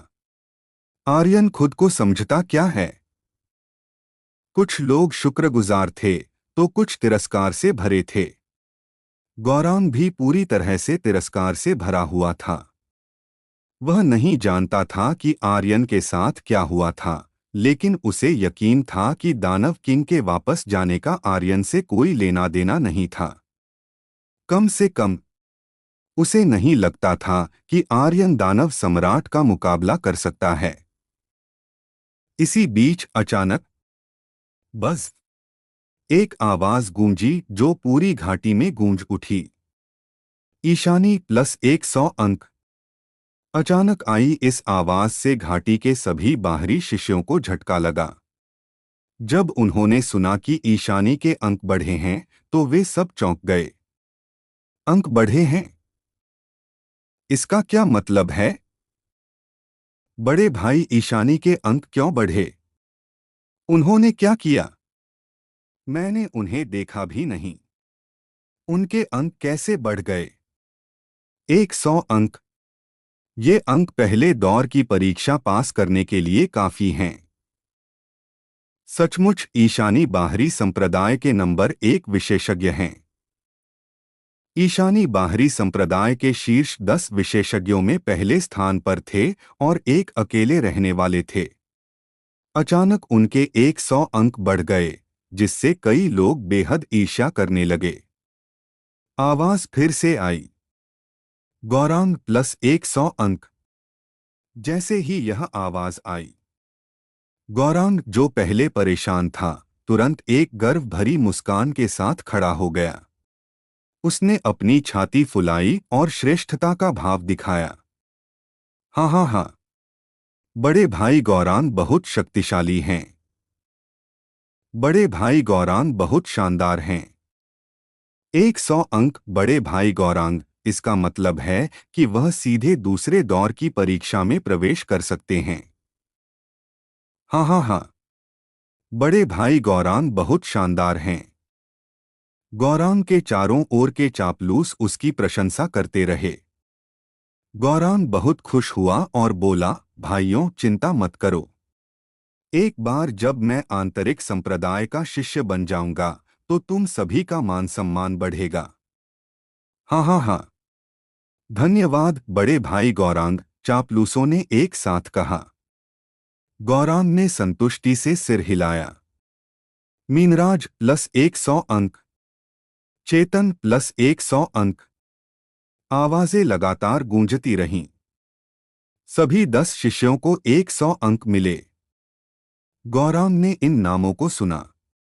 पहले ईशानी को छोड़कर, जो उसके लिए थोड़ा खतरा थे, बाकी कोई भी उसका मुकाबला नहीं कर सकता था।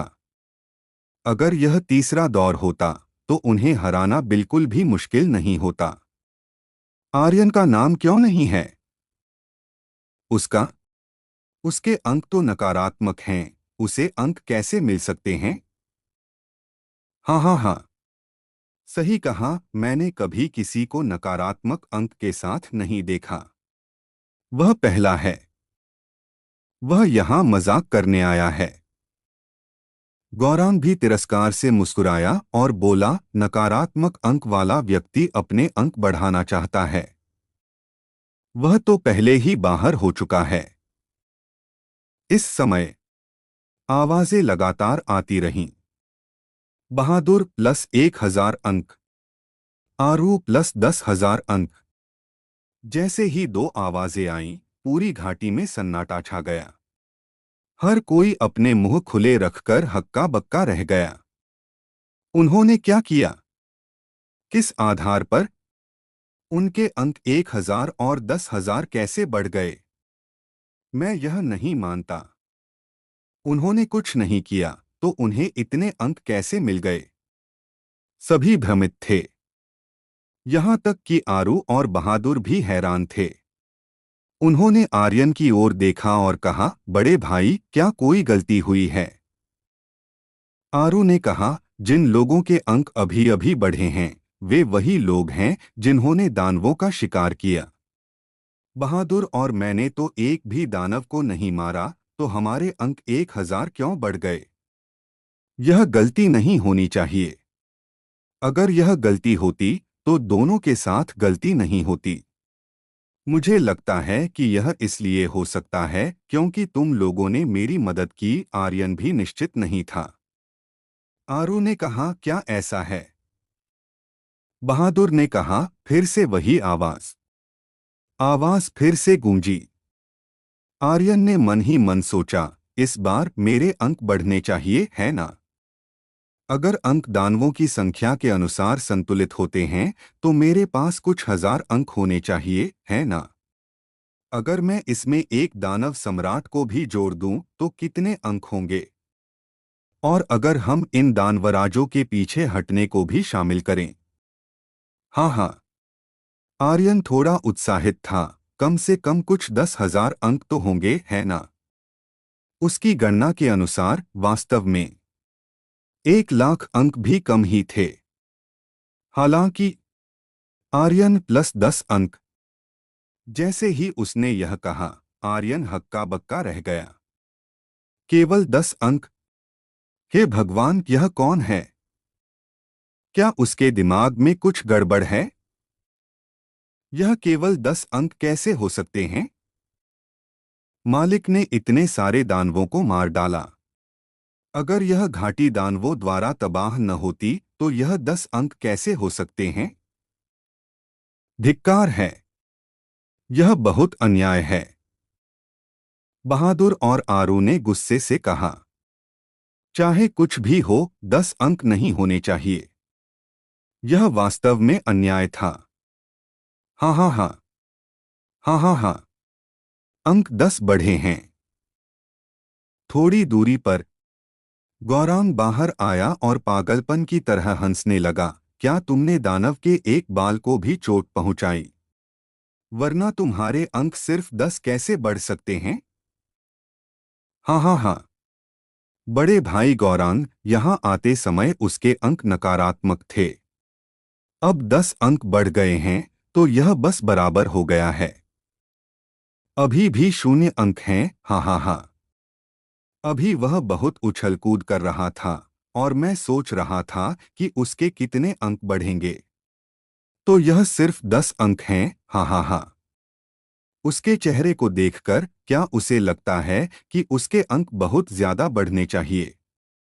लड़के, क्या तुम निराश महसूस कर रहे हो? मैंने बेकार में इतनी मेहनत की। हाँ हाँ हाँ। कई लोग उस पर हंस रहे थे। बहादुर ने गौरांग को नापसंदगी से देखा। उसने अपनी मुट्ठियां कसकर भींची। उसकी हड्डियां चटकने लगीं। उसने गौरांग की ओर गुस्से से देखा और कहा, क्या तुम फिर से हंसने की हिम्मत करोगे? बूम! उसकी दोनों भुजाएं सीधे चट्टान में बदल गईं, और उसने जोर से एक कदम आगे बढ़ाया। बूम!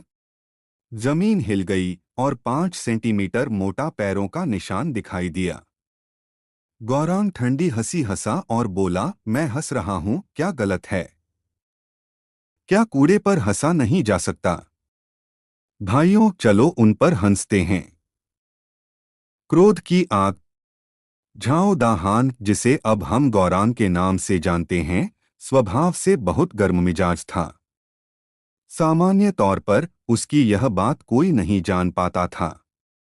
सिली गर्ल उसे हंसाती, मारती, और वह ज्यादातर इन बातों पर ध्यान नहीं देता था, लेकिन कोई भी उसकी लक्ष्मण रेखा को पार नहीं कर सकता था। पहले उसकी लक्ष्मण रेखा बहादुर था। कोई भी बहादुर के बारे में कुछ बुरा नहीं कह सकता था। पर अब हालात बदल गए थे। अब उसकी लक्ष्मण रेखा आर्यन था। जब किसी ने आर्यन का मजाक उड़ाते हुए देखा तो वह खड़ा नहीं रह सका। वह तेजी से आगे बढ़ा। धरती कांप उठी और यह दृश्य किसी भारी भरकम टैंक की तरह लग रहा था। उसके हर कदम से जमीन पर गहरा निशान पड़ रहा था, क्योंकि वह सीधे झोंक्युई की ओर बढ़ रहा था। आर्यन उसे रोकना चाहता था, लेकिन तब तक बहुत देर हो चुकी थी। झोंक्युई के होठों पर एक क्रूर मुस्कान थी। उसने उपहास करते हुए कहा, तुम मौत को बुलावा दे रहे हो। उसने अपना शरीर नीचे किया और उसके हाथ में एक तेज तलवार आ गई। झोंक्युई का रूप बदल गया। हजार छाया तलवार। Swish swish swish, swish swish swish. सैकड़ों तलवारों की छाया ने गौरांग को घेर लिया, लेकिन गौरांग को इसकी बिल्कुल भी परवाह नहीं थी। जब एक दानव सम्राट भी उसे चोट नहीं पहुंचा सकता, तो एक झोंक्युई भला क्या कर सकता था। उसने इसे गंभीरता से नहीं लिया। वह भारी कदमों से कूदा। अधिपति का दमन। धड़ाम। उसका शरीर अत्यधिक भारी हो गया, मानो एक पहाड़ नीचे गिर रहा हो। तेज हवा का झोंका चला। झोंक्युई की आंखें भयावह हो गईं। उसने गुर्राते हुए कहा, हजार छाया मार। हुआ लाला। तलवार का इरादा एक हवा के ब्लेड की तरह था जो गौरांग के शरीर पर जोर शोर से चल रहा था, लेकिन गौरांग को कोई दर्द महसूस नहीं हुआ। उसके शरीर पर एक खरोंच भी नहीं आई। दूसरी ओर झोंक्युई का चेहरा तब और भी गहरा हो गया जब उसने आसमान से उतरने वाली विशाल शक्ति को महसूस किया। उसका शरीर झिलमिलाया और वह तुरंत पीछे हट गया। बूम! जमीन पर एक विशाल गड्ढा बन गया। पूरा गड्ढा फट गया। अगर वह उस पर बैठ जाता तो मरता नहीं, पर विकलांग जरूर हो जाता। झोंक्युई का चेहरा काला पड़ गया। जैसे ही झोंक्युई गौरांग के हमले से बचा, बहादुर का शरीर झिलमिलाया। उसने बहुत पहले ही झोंक्युई के भागने के रास्ते का अनुमान लगा लिया था। लंबी तलवार चली। मुझे अपनी जान दो। यह सीधे झोंक्युई के गले पर वार कर रही थी। पिछली बार दक्षिणी स्वर्ग द्वार पर वह और गौरांग झोंक्युई द्वारा मारे गए थे। वह दृश्य अभी भी उसके दिमाग में ताजा था। उसके अंक चुरा लिए गए थे और उसका शरीर गंभीर रूप से घायल हो गया था। उसने आर्यन को विस्तार से नहीं बताया क्योंकि यह उसका बदला था। वह इसे खुद लेना चाहता था। तलवार की गति बहुत तेज थी।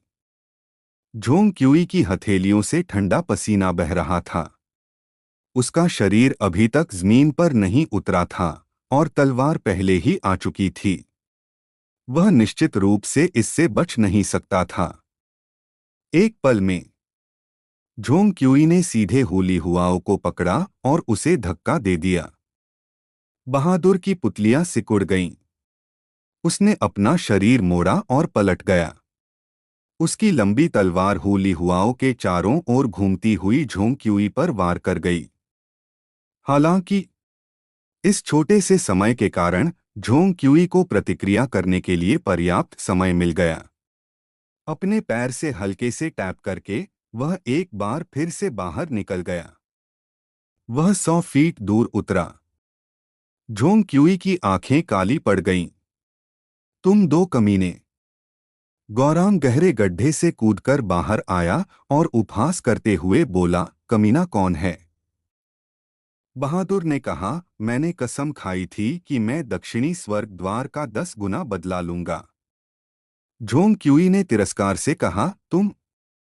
बहादुर की शक्ति एक बार फिर से बढ़ गई और वह फिर से हमला करना चाहता था।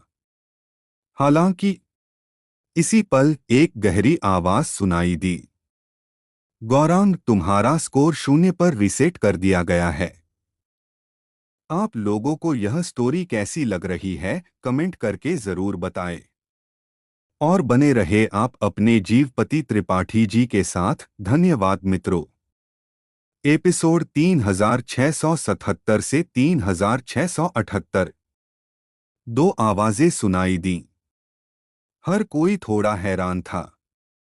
झोंग क्यूई जोर से हंसा, हा हा हा, हा हा हा।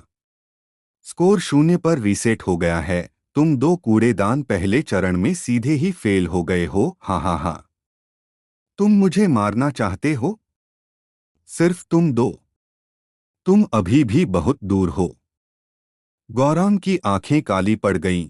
उसने बहादुर की तरफ देखा और फिर गुस्से में दहाड़ा, चाहे कुछ भी हो जाए। वह झोंग क्यूई को इतना आत्मसंतुष्ट नहीं देख सकता था। हालांकि आर्यन ने गहरी आवाज में कहा, गौरांग रुको। यह स्पष्ट था कि यह इसलिए था क्योंकि गौरांग ने पहले हमला करने के लिए चिल्लाया था कि उसका स्कोर 0 पर रीसेट हो गया था। दूसरे शब्दों में, परीक्षा स्थल में कोई निजी लड़ाई की अनुमति नहीं थी। जो कोई भी पहले हमला करेगा, उसका स्कोर 0 पर रीसेट हो जाएगा। और यह इसलिए था क्योंकि उनके पास एक स्कोर था। अगर उनके पास नहीं होता, तो वे शायद सीधे बाहर हो जाते। गौरांग को आर्यन ने रोक दिया।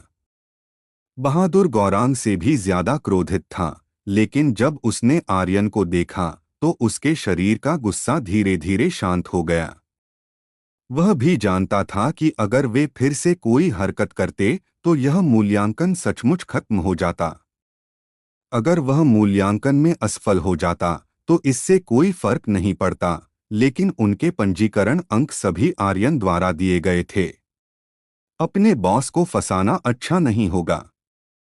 यह देखकर कि गौरांग और बहादुर रुक गए थे, झोंग क्यूई बहुत खुश हुआ। आओ आओ आओ और मुझे मारो, मुझे मारो। अभी अभी तुम्हारा स्कोर 0 पर रीसेट हो गया है। अगर तुम अब कोई हरकत करते हो, तो तुम सीधे बाहर हो जाओगे, हा हा हा।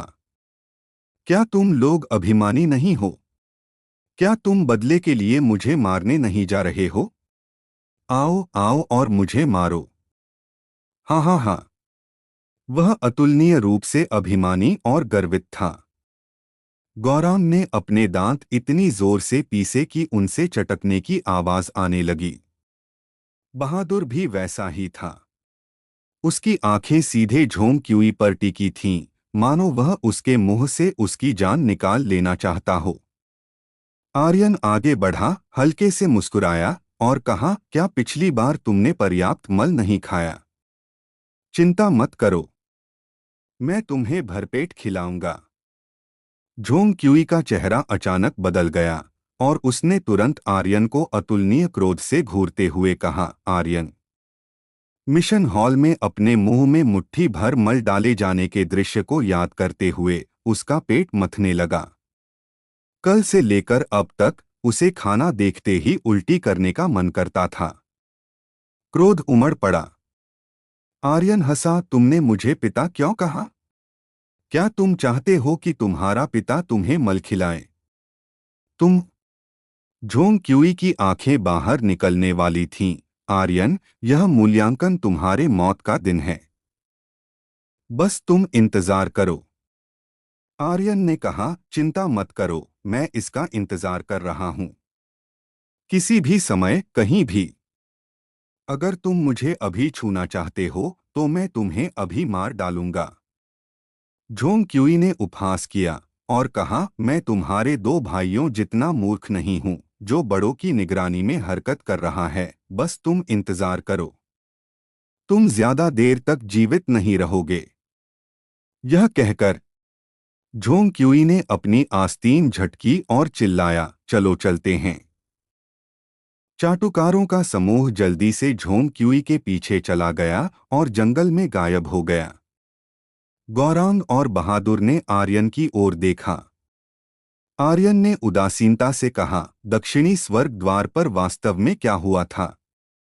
उसे बस इतना पता था कि झोंक्युई ने उनका स्कोरबोर्ड छीन लिया था और उन्हें घायल कर दिया था, लेकिन उसे वहां के क्रूर दृश्य के बारे में नहीं पता था। बहादुर ने कहा, बड़े भाई, क्या आप उसकी जान मुझे लेने देंगे?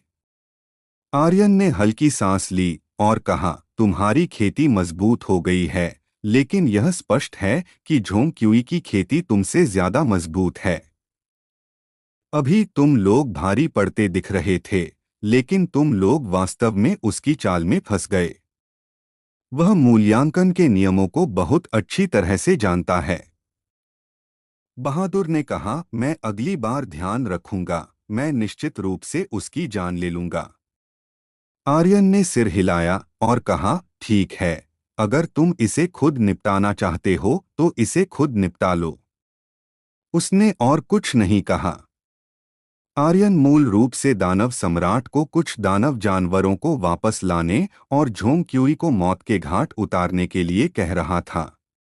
इस तरह उसके अंक नहीं काटे जाते। लेकिन बहादुर की आंखों को देखकर वह जानता था कि अगर वह झोंक्युई को नहीं मारता तो बहादुर के दिल का गुस्सा शांत नहीं होगा। रात घाटी में सन्नाटा था। चांदनी रात में धरती पर एक परछाई छपी हुई थी। परछाई के अलावा वहां कोई आकृति नहीं थी। उसके चारों ओर कुछ भी नहीं था। यह एक प्रेत छाया जैसा था। गुफा के अंदर ईशानी ने अचानक अपनी आंखें खोलीं। उसकी आंखों में 7 रंगों की रोशनी चमक उठी। गुफा में उसके अलावा बाकी सब अपनी आंखें बंद किए हुए थे। वे या तो साधना कर रहे थे या सो रहे थे, और उन्होंने कुछ भी अजीब नहीं देखा। आर्यन भी ऐसा ही था। अपनी आंखें बंद किए हुए वह वास्तव में 10 सहस्त्र परिष्कृत क्षेत्र में साधना कर रहा था। वह साधना के लिए एक पल भी नहीं छोड़ता था। 10 सहस्त्र परिष्कृत क्षेत्र में वह लगातार अपनी तलवार का अर्थ पर साधना कर रहा था और लगातार एक उच्च स्तर पर पहुंच रहा था। ईशानी हिली नहीं। वह बाहर भी नहीं गई। लेकिन उसने सोना जारी नहीं रखा। उसकी आंखें थोड़ी बंद थीं, क्योंकि बाहर की आभा उन लोगों की नहीं थी जिनके बारे में वह चिंतित थी। बाहरी पंथ की आभा केवल नश्वर दुनिया के विद्वान की थी। यह उसे धमकी नहीं दे सकता था। गुफा के बाहर शांति थी और गुफा के अंदर भी शांति थी। प्रेत छाया थोड़ी हिली, जानवर की आभा। आभा बदल गई। यह सीधे एक राक्षस जानवर की आभा में बदल गई। एक राक्षस जानवर की आभा निकली। इस क्षण आर्यन और युनशी ने एक ही समय में अपनी आंखें खोलीं। वे गुफा के बाहर एक जानवर की आभा महसूस कर सकते थे। युनशी बोलना चाहती थी, लेकिन आर्यन के शांत इशारे से रुक गई। आर्यन ने धीरे से अपना सिर हिलाया और सावधानी से ईशानी को अपने कंधे से चट्टान की दीवार के किनारे पर टिका दिया। यह सब करने के बाद आर्यन चुपचाप गुफा से बाहर चला गया।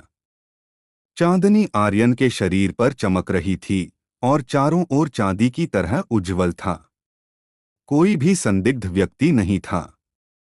कोई राक्षस जानवर भी नहीं था। अजीब। मैंने साफ साफ एक राक्षस जानवर की आभा महसूस की। आर्यन हैरान था। उसने फिर से महसूस किया। पहले की तरह ही अभी भी एक राक्षस जानवर की आभा थी, लेकिन आसपास कोई राक्षस जानवर नहीं था और यह आभा उसके बहुत करीब थी। ऐसा लग रहा था कि यह उसके ठीक बगल में था। आर्यन सावधान हो गया और ठंडक से बोला, कौन है? बाहर आओ। जैसे ही उसकी आवाज धीमी हुई, आसपास से कोई जवाब नहीं आया। आभा अभी भी वैसी ही थी, कोई बदलाव नहीं था।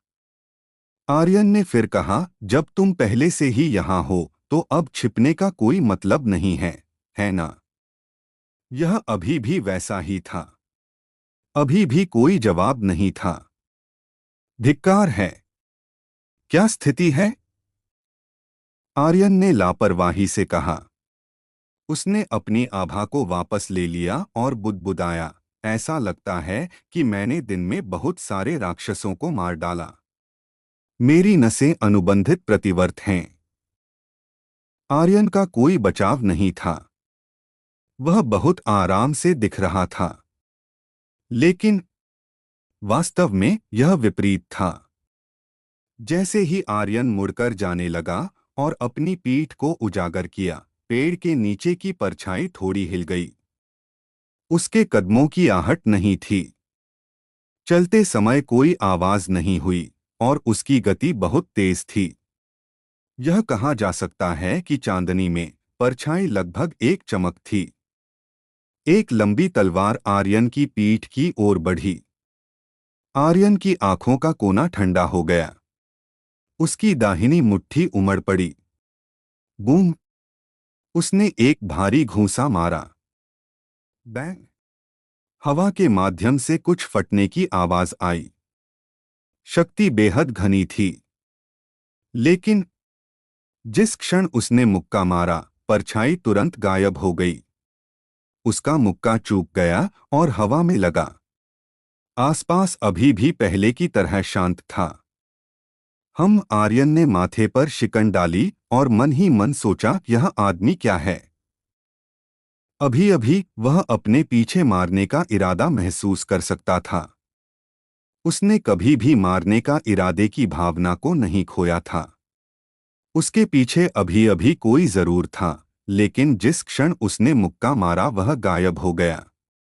इस व्यक्ति की गति को केवल भयानक के रूप में वर्णित किया जा सकता था। क्या यह सच में मेरी कल्पना है? ऐसा लगता है कि मैं सच में बहुत थक गया हूँ। आर्यन ने एक बार फिर अपनी आभा को वापस ले लिया और गुफा की ओर चलने के लिए मुड़ा। उसी समय जब वह मुड़ा, एक परछाई उसकी परछाई से अलग हो गई। यह परछाई भी आर्यन के पीछे पीछे चलने लगी। ऐसा लग रहा था कि आर्यन की दो और परछाइयां हैं। आर्यन ने इस पर ध्यान नहीं दिया। गुफा के प्रवेश द्वार पर चलते हुए युनशी ने धीरे से पूछा, क्या तुम्हें कुछ मिला? आर्यन ने अपना सिर हिलाया और कहा, कुछ नहीं। युनशी ने कहा, ऐसा नहीं हो सकता कि यह शैतान महल से लोगों का वह समूह हो। आर्यन ने कहा, ऐसा नहीं होना चाहिए। अगर वे कोई कदम उठाना चाहते तो उन्होंने दिन में ऐसा किया होता। भूल जाओ। वापस जाओ और आराम करो। कल आखिरी दिन है। आर्यन ने जम्हाई ली और गुफा में कदम रखा। लेकिन उसका शरीर अपनी जगह पर जम गया।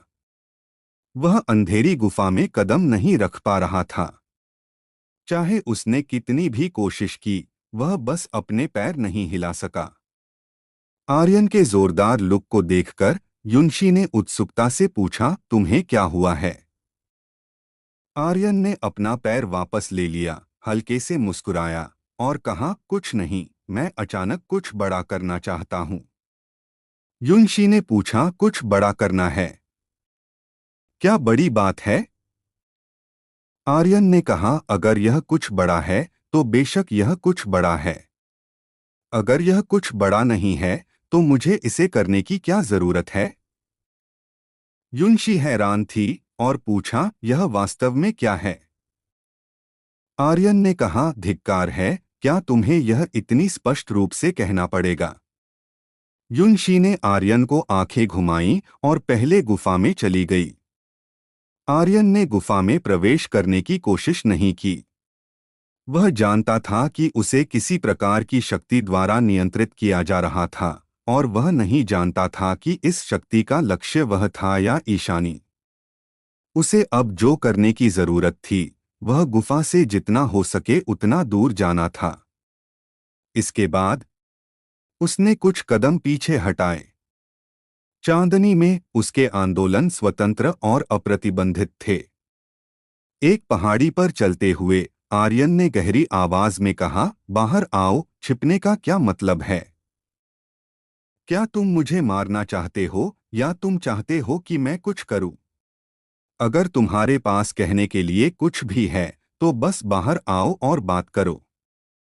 अब भी आर्यन को यह एहसास नहीं था कि उसके शरीर पर दो परछाइयां थीं। यह भी इसलिए था क्योंकि एक परछाई हमेशा उसके पीछे थी। अगर वह ध्यान से निरीक्षण नहीं करता तो उसने इसे बिल्कुल भी नहीं देखा होता।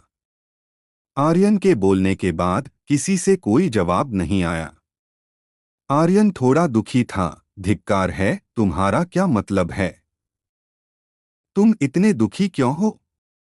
घिसे पिटे। तुम्हारे लिए इस तरह रहना निरर्थक है। आर्यन ने बाएं और दाएं देखा, लेकिन उसे कुछ भी नहीं मिला। जैसे ही वह विवेकेंद्र से पूछने वाला था, उसने अपने कक्ष के नीचे एक काली परछाई देखी। उसके बगल में एक और परछाई थी। आर्यन का दिमाग कस गया। धिक्कार है। भूत। आर्यन ने ऐसा दिखावा किया कि उसने कुछ भी नहीं देखा क्योंकि उसने अपने दाहिने हाथ को अपनी आस्तीन में वापस ले लिया। आप लोगों को यह स्टोरी कैसी लग रही है, कमेंट करके जरूर बताएं। और बने रहे आप अपने जीवपति त्रिपाठी जी के साथ। धन्यवाद मित्रों। एपिसोड 3679। दिमाग हिल गया और दिव्य गड़गड़ाहट कृपाण को बाहर निकाल लिया। उसके शरीर पर आभा उमड़ पड़ी क्योंकि उसने अपनी पूरी ताकत को निकाल दिया। कृपाण ने बगल में भयंकर वार किया। मर। आर्यन ने गहरी आवाज में कहा। फिर जिस क्षण उसने दिव्य गड़गड़ाहट कृपाण उठाया, उसका शरीर अचानक अकड़ गया। दिव्य गड़गड़ाहट कृपाण ने बगल में वार नहीं किया, बल्कि खुद पर वार किया। चांदनी में उसने कृपाण उठाया और उसे अपनी भौहों के बीच में वार किया। आर्यन की आंखों में दिव्य गड़गड़ाहट कृपाण की ठंडी रोशनी चमक उठी। दिमाग हिला, अपनी शक्ति को वापस लेना चाहता था, लेकिन वह ऐसा बिल्कुल नहीं कर सका। उसका शरीर अब उसके नियंत्रण में नहीं था, जैसे कि वह किसी और का शरीर था और उसने नियंत्रण खो दिया था। छाया युद्ध। आर्यन की हथेलियों से ठंडा पसीना बह रहा था। उसकी आंखों के सामने एक खंजर धीरे धीरे उसके माथे में घुस रहा था। आधा सेंटीमीटर अंदर जा चुका था और अब उसकी खोपड़ी को भेदने वाला था। मैं मरने वाला हूं। क्या मरने से पहले मैं तुम्हें देख सकता हूं? आर्यन ने अपनी कांपती हुई आवाज में पूछा। मैं जानना चाहता हूं कि तुम्हारी छाया नियंत्रण तकनीक ने मुझे कब जकड़ा। वह एक गहरी सांस लेता हुआ बोला, तुम्हारे जैसे विशेषज्ञ के हाथों मरना स्वीकार है, पर मरने से पहले मैं तुम्हें देखना चाहता हूं, ताकि अगर अगले जन्म में मेरा पुनर्जन्म हो तो मैं तुम्हें पहचान सकूं। उसकी बात सुनकर उसके पीछे की छाया थोड़ी हिली और एक मुस्कान उसके होठों पर तैर गई। पलक झपकते ही एक आकृति उसके सामने प्रकट हुई और मंद मंद मुस्कुराते हुए बोली, क्या अगले जन्म में बदला लेना चाहते हो? आर्यन को यह उम्मीद बिल्कुल नहीं थी।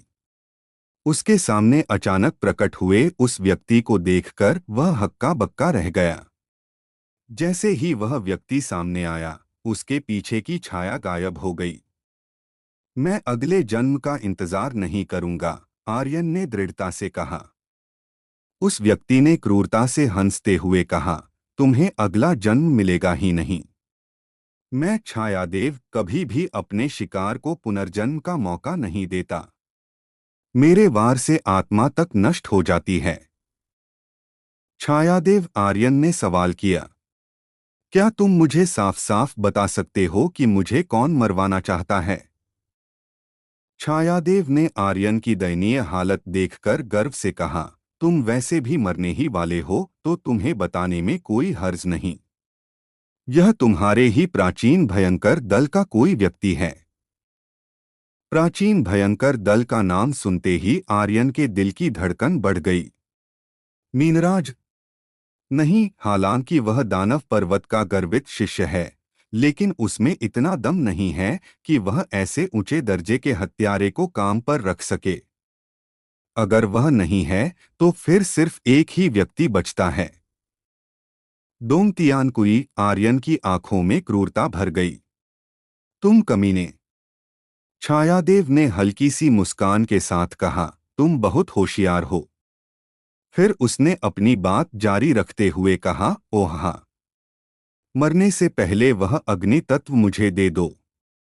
इस तरह तुम्हारी मौत और भी आरामदायक होगी, कम से कम तुम्हें ज्यादा दर्द नहीं होगा। छायादेव के लिए आर्यन अब एक कटा हुआ मुर्गा था जो उछल कूद नहीं कर सकता था, इसलिए उसे कुछ बातें बताने में कोई नुकसान नहीं था। उसने आर्यन के जाल में फंसने के लिए एक योजना बनाई थी और अपनी छाया शक्ति का पूरी तरह से इस्तेमाल किया था। इसीलिए वह खुद पर बहुत गर्व कर रहा था और अपनी शक्ति का प्रदर्शन करना चाहता था। लेकिन आर्यन के होठों पर अचानक एक मुस्कान आ गई, एक ऐसी मुस्कान जो पूरी तरह से शांत थी। छायादेव ने आर्यन के चेहरे पर उस मुस्कान को देखकर माथा सिकोड़ लिया। उसे लगा कि कुछ गड़बड़ है, लेकिन इससे पहले कि वह कुछ समझ पाता, बहुत देर हो चुकी थी। धमाका! 5वीं श्रेणी का प्राचीन नाग शरीर। विस्फोट! गरज! एक नाग की दहाड़ के साथ आर्यन की ताकत एक विस्फोट की तरह फैल गई। उसका शरीर नीचे धंस गया और उसने तुरंत अपने शरीर पर नियंत्रण पा लिया। नाग की शक्ति ने सब कुछ तहस-नहस कर दिया। धड़ाम! छायादेव को छिपने का मौका भी नहीं मिला। वह सीधे नाग की शक्ति से कुचल गया और घुटनों के बल जमीन पर गिर पड़ा। थप्प! उसके दोनों घुटने टूट गए और खून बहने लगा। आर्यन ने ठंडे लहजे में हंसते हुए कहा, मैंने अभी क्या कहा था? मैं बदले के लिए अगले जन्म का इंतजार नहीं करता। मैं आमतौर पर मौके पर ही बदला लेता हूं। छायादेव की आंखें काली पड़ गईं। आर्यन की शक्तिशाली आभा को महसूस करते हुए उसने गंभीरता से कहा, असंभव, भले ही तुम्हारी साधना मुझसे ज्यादा हो, तुम मेरी छाया नियंत्रण तकनीक को नहीं तोड़ सकते। तुम्हारे लिए इन प्रतिबंधों को तोड़ना असंभव है। आर्यन ने हंसते हुए कहा, साधना का स्तर? हाँ हाँ हाँ, मेरे लिए तुम्हारी साधना बिल्कुल भी काम की नहीं है। छायादेव का शरीर कांप रहा था। नाग की शक्ति के दबाव ने उसके दिमाग और चेतना के सागर को पूरी तरह से स्थिर कर दिया था। एक तलवार सम्राट भी ऐसा नहीं कर सकता था। मेरी जान बख्श दो। मैं तुम्हारा गुलाम बनने के लिए तैयार हूं। कृपया मेरी जान बख्श दो, छायादेव ने घुटनों के बल गिरकर विनती की। हर प्राणी जीना चाहता है, कोई मरना नहीं चाहता। हत्यारों के लिए भी यही सच था। आर्यन ने हंसते हुए कहा, क्या तुमने अभी मेरी जान बख्शने के बारे में सोचा था? तुमने अभी क्या कहा था? तुम मेरी आत्मा को नष्ट करना चाहते थे, है ना? छायादेव ने कहा, लड़के, मुझे मारने से तुम्हें कोई फायदा नहीं होगा। अंधकार देवता विभाग तुम्हें नहीं छोड़ेगा। तुम्हारे छोटे से प्राचीन भयंकर दल की तो बात ही छोड़ दो, अगर 10 अरब के दायरे में सभी दल भी एक साथ मिल जाएं, तो भी वे हमारे अंधकार देवता विभाग का मुकाबला नहीं कर पाएंगे। मेरी जान बख्श दो। यह तुम्हारे लिए, मेरे लिए और सभी के लिए अच्छा है। मैं तुमसे यह भी वादा करता हूं कि अंधकार देवता विभाग से कोई भी तुम्हारा पीछा करने नहीं आएगा। अंधकार देवता विभाग। आर्यन ने पहली बार इस हत्यारे संगठन के बारे में सुना था। उसे अचानक तीनों निशाचरी बहनें याद आ गईं। आर्यन के विचारशील चेहरे को देखते हुए छायादेव ने कहा, क्या कहते हो? मैं तुम्हें सच बताऊंगा। हमारा अंधकार देवता विभाग सिर्फ नश्वर दुनिया में ही नहीं है, हमारी एक शाखा देवलोक में भी है। और हमारा अंधकार देवता विभाग शिवान परिवार की एक शक्ति है। शिवान परिवार से दुश्मनी? तुम्हें इसके परिणाम अच्छी तरह पता हैं। आर्यन ने माथा सिकोड़ा। वह दिलचस्पी से मुस्कुराया और बोला, शिवान कबीला? रहस्यमय सम्राट का शिवान परिवार? छायादेव ने कहा, लगता है तुम भी जानते हो। तुम सही हो। रहस्यमय सम्राट शिवान कबीले का वर्तमान मुखिया है। वह उच्च देवलोक का सबसे शक्तिशाली मार्शल आर्टिस्ट भी है। बहुत जल्द वह राजलोक का राजा बन जाएगा और पूरे प्राचीन विश्व पर कब्जा कर लेगा। वह प्रभुत्व का सच्चा भगवान बन जाएगा। ओह, आर्यन ने धीरे से कहा, छायादेव को बीच में रोकते हुए। उसकी आभा थोड़ी हिली और उसकी नाक की आभा और भी तेज हो गई। धमाका! छायादेव का शरीर फट गया और धूल में बदल गया। एक कण भी नहीं बचा। अंधकार देवता विभाग, शिवान परिवार, रहस्यमय सम्राट। हाँ। आर्यन ने अपने मुंह से एक दुष्ट मुस्कान निकाली और अपनी मुट्ठियां कसकर भींच लीं। उसकी आभा नर्क के असुरा जैसी थी। उसकी हत्या की मंशा ने पूरी घाटी को भर दिया। उसकी आंखें लाल हो गईं। उसके शरीर पर नाग देव की छाया और भी भयंकर हो गई। वह पागल हो रहा था। उसकी आभा भी पागल हो रही थी। घाटी में प्राचीन भयंकर दल के सभी बाहरी शिष्य इस दबाव से कुचल रहे थे कि वे सांस भी नहीं ले पा रहे थे। उनके चेहरे दर्द से भर गए थे। यहां तक कि दानव मीनार भी हिल गई। वह पागल होने वाला था और उग्र हो रहा था। दानव सम्राट के पैरों से एक सुनहरा प्रकाश निकला। उसकी आंखें हिलीं और तुरंत आर्यन पर टिक गईं। आर्यन के शरीर से निकलती हुई तीव्र हत्या की मंशा को महसूस करते हुए उसका दिमाग हिल गया। यह हत्या की मंशा, यह सब कुछ मार सकती है। ऐसी कौन सी दुश्मनी है जो इतनी शक्तिशाली हत्या की मंशा को बाहर निकाल सकती है? इस बच्चे की ताकत। दानव सम्राट अंदर ही अंदर हैरान था। उसे लगा कि उसने दिन में जो फैसला लिया था वह बिल्कुल सही था। आर्यन की क्षमता उसकी उम्मीदों से कहीं ज्यादा थी। इस समय आर्यन के बगल में एक छोटी लड़की अचानक प्रकट हुई। फीनिक्स। फीनिक्स की आंखों से इंद्रधनुषी प्रकाश निकला। उसकी लाल आंखों को देखते हुए उसने धीरे से कहा, स्वामीपति। बस। आर्यन ने अपनी नजर घुमाई और बड़ी फीनिक्स की ओर देखा। उसी पल उसके द्वारा जारी की गई हत्या की मंशा अचानक गायब हो गई। छोटी लड़की। घाटी में सभी ने राहत की सांस ली। अगर उसने अपनी हत्या की मंशा वापस नहीं ली होती तो घाटी में सभी बाहरी शिष्य इस हत्या की मंशा से कुचलकर मर गए होते। आप लोगों को यह स्टोरी कैसी लग रही है, कमेंट करके जरूर बताएं। और बने रहे आप अपने जीवपति त्रिपाठी जी के साथ। धन्यवाद मित्रों। एपिसोड 3680। अग्निशिखा दल का आकलन। अंबर दल के मुख्य सभागार में सन्नाटा पसरा हुआ था। दल के नेता गहन साधना में लीन थे और उनके स्थान पर महान चांगदत्त दल के दैनिक कार्यों की बागडोर संभाले हुए थे। एक आंतरिक दल के सदस्य ने आगे आकर कहा, महान चांगदत्त, डार्क वर्ल्ड के नश्वर दलों के बीच होने वाले आदान प्रदान में बस 2 महीने बचे हैं। क्या आपके पास नामों की सूची के चयन के लिए कोई सुझाव है?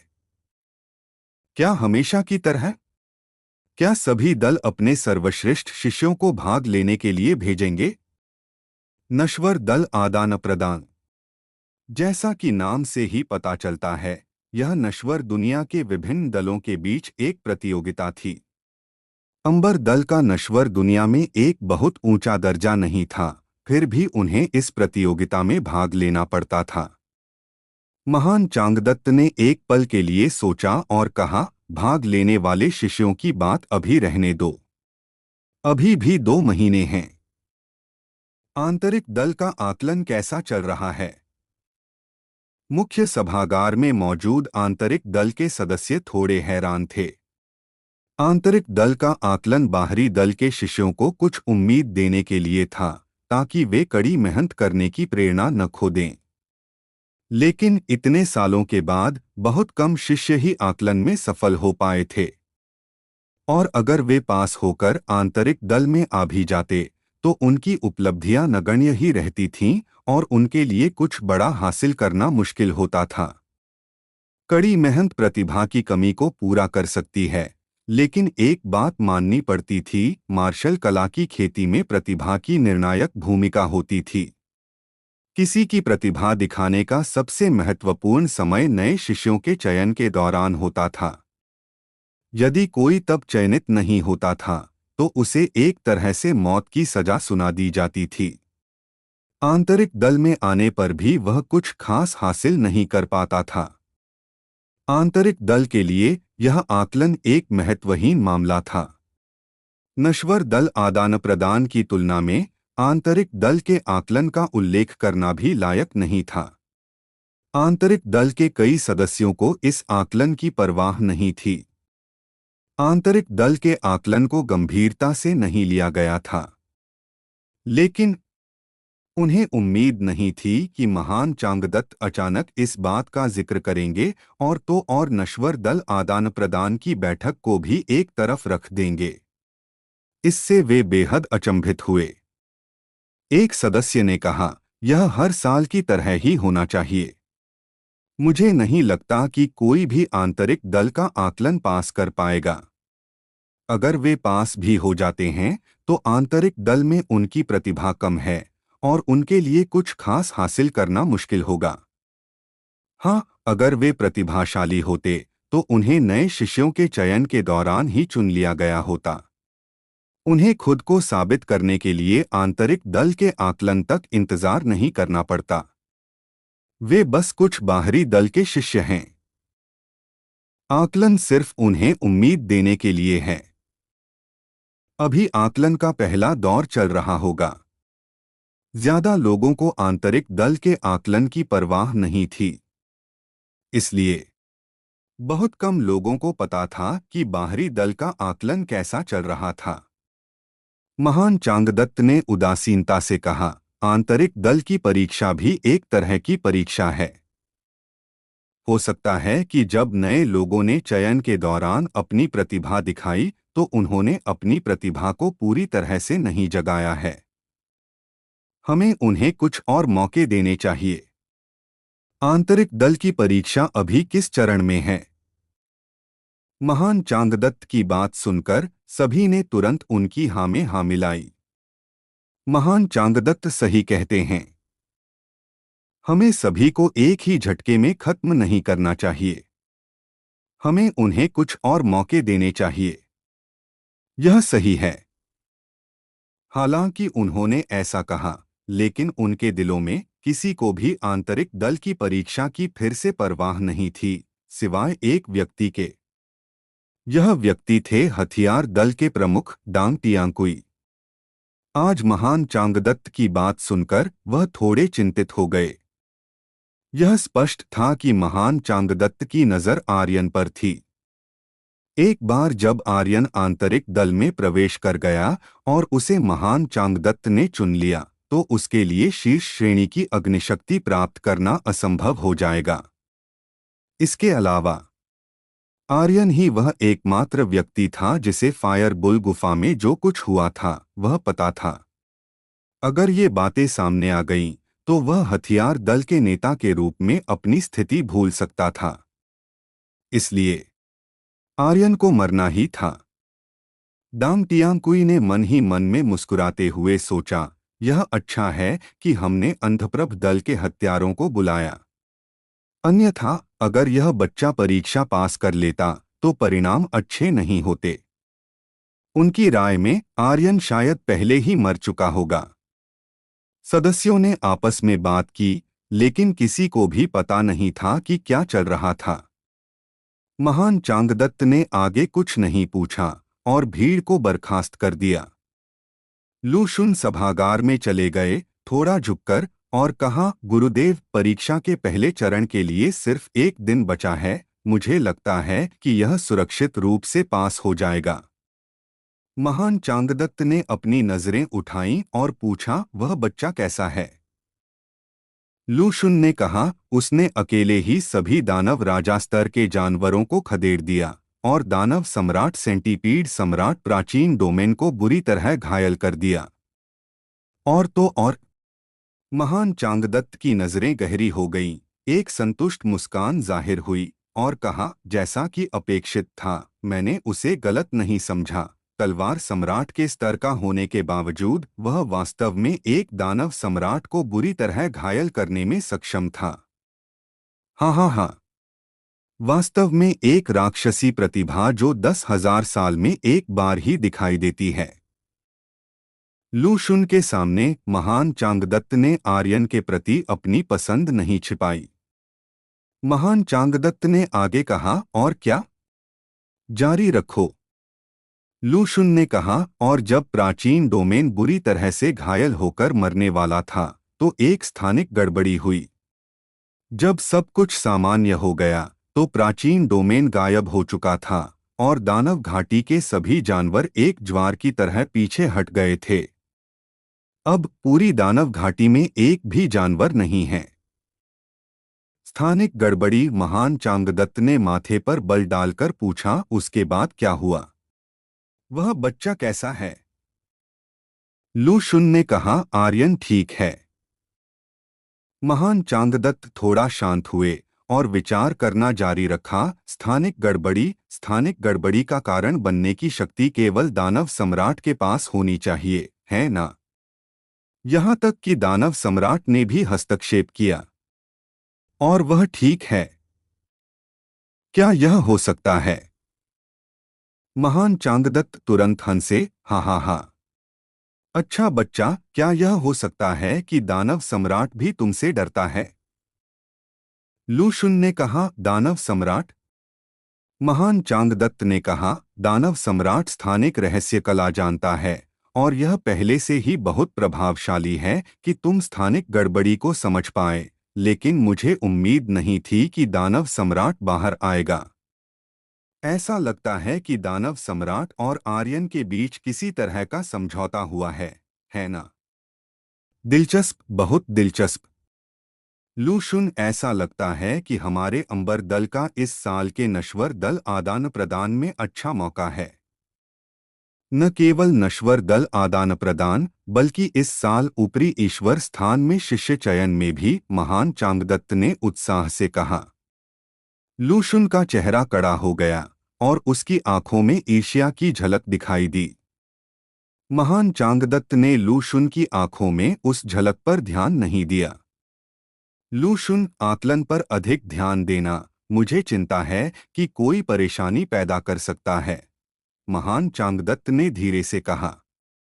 लू शुन ने सिर हिलाया और कहा, मैं करूंगा। सुबह। आर्यन ने धीरे से अपनी आंखें खोलीं। वह गुफा से बाहर आया, अपनी पीठ को फैलाया और गहरी सांस ली। फीनिक्स उसके पीछे पीछे आई और आर्यन की कमर पर झुक गई। उसके चेहरे पर एक आनंदमय भाव था। आर्यन ने धीरे से कहा, भविष्य में अपनी शक्ति का लापरवाही से उपयोग मत करना। पिछली रात के बारे में सोचते हुए आर्यन को थोड़ा दोषी महसूस हुआ। अगर फीनिक्स की आंखों में वह भाव नहीं होता तो वह शायद उग्र होता रहता। फीनिक्स ने सिर हिलाया और कहा, हाँ। उसके मुस्कुराते चेहरे को देखकर आर्यन खुद को उसे हल्के से चुटकी लेने से रोक नहीं पाया और कहा, छोटी लड़की, क्या मैं तुमसे अपने पिछले जीवन में मिला था? फीनिक्स ने एक मुर्गी की तरह सिर हिलाया जो चावल के दाने चुन रही हो। हाँ हाँ हाँ। जब मैंने तुम्हें पहली बार देखा था तो मुझे लगा था कि मैंने तुम्हें पहले कहीं देखा है। अगली बार जब मैं फीनिक्स घाटी लौटूंगी तो मैं अपनी चाची से अपने पिछले जीवन की यादों को खोलने के लिए कहूंगी। तब मुझे पता चल जाएगा। ही। आर्यन ने पूछा, क्या फीनिक्स घाटी बहुत दूर है? फीनिक्स ने आकाश की ओर देखा और कहा, यह थोड़ी दूर है। इस क्षण बस बस बस बस। क्या आप चाहते हैं कि मैं इस कहानी को आगे जारी रखूं? आप लोगों को यह स्टोरी कैसी लग रही है, कमेंट करके जरूर बताएं। और बने रहे आप अपने जीवपति त्रिपाठी जी के साथ। धन्यवाद मित्रों। हेलो दोस्तों, आप लोगों का स्वागत है हमारे channel story by DK FM और स्टोरी बाय डीके एफएम 2.0 पर। दोस्तों, अगर हमारे चैनल पर नए हो तो सब्सक्राइब कर लो हमारे channel story by DK FM और स्टोरी बाय डीके एफएम 2.0 को, और वीडियो पर लाइक और कमेंट भी कर दिया करो ताकि हमें पता चल सके कि आप लोगों को ये स्टोरी के साथ लग रहा है। स्पिरिट वर्ल्ड और सुपर योद्धा ध्रुव रिटर्न के असली एपिसोड आपके YouTube channel story bye DKFN, जिसमें लगभग 11,000 सब्सक्राइबर है, और YouTube channel story bye DKFM 2.0 और Telegram channel Dhruv return season 4 story by DKFM पर अपलोड होते हैं। अगर आप लोग दूसरे चैनलों पर एपिसोड सुन रहे हो तो उस चैनलों को अनसब्सक्राइब कर दो और मेरे channel YouTube channel story bye DKFM, जिसमें लगभग 11,000 सब्सक्राइबर हैं, और YouTube channel story bye DKFM 2.0 और Telegram channel Dhruv return season 4 story by DKFM से जुड़ने की कोशिश करो ताकि आप ओरिजिनल एपिसोड और सबसे पहले एपिसोड पा सको।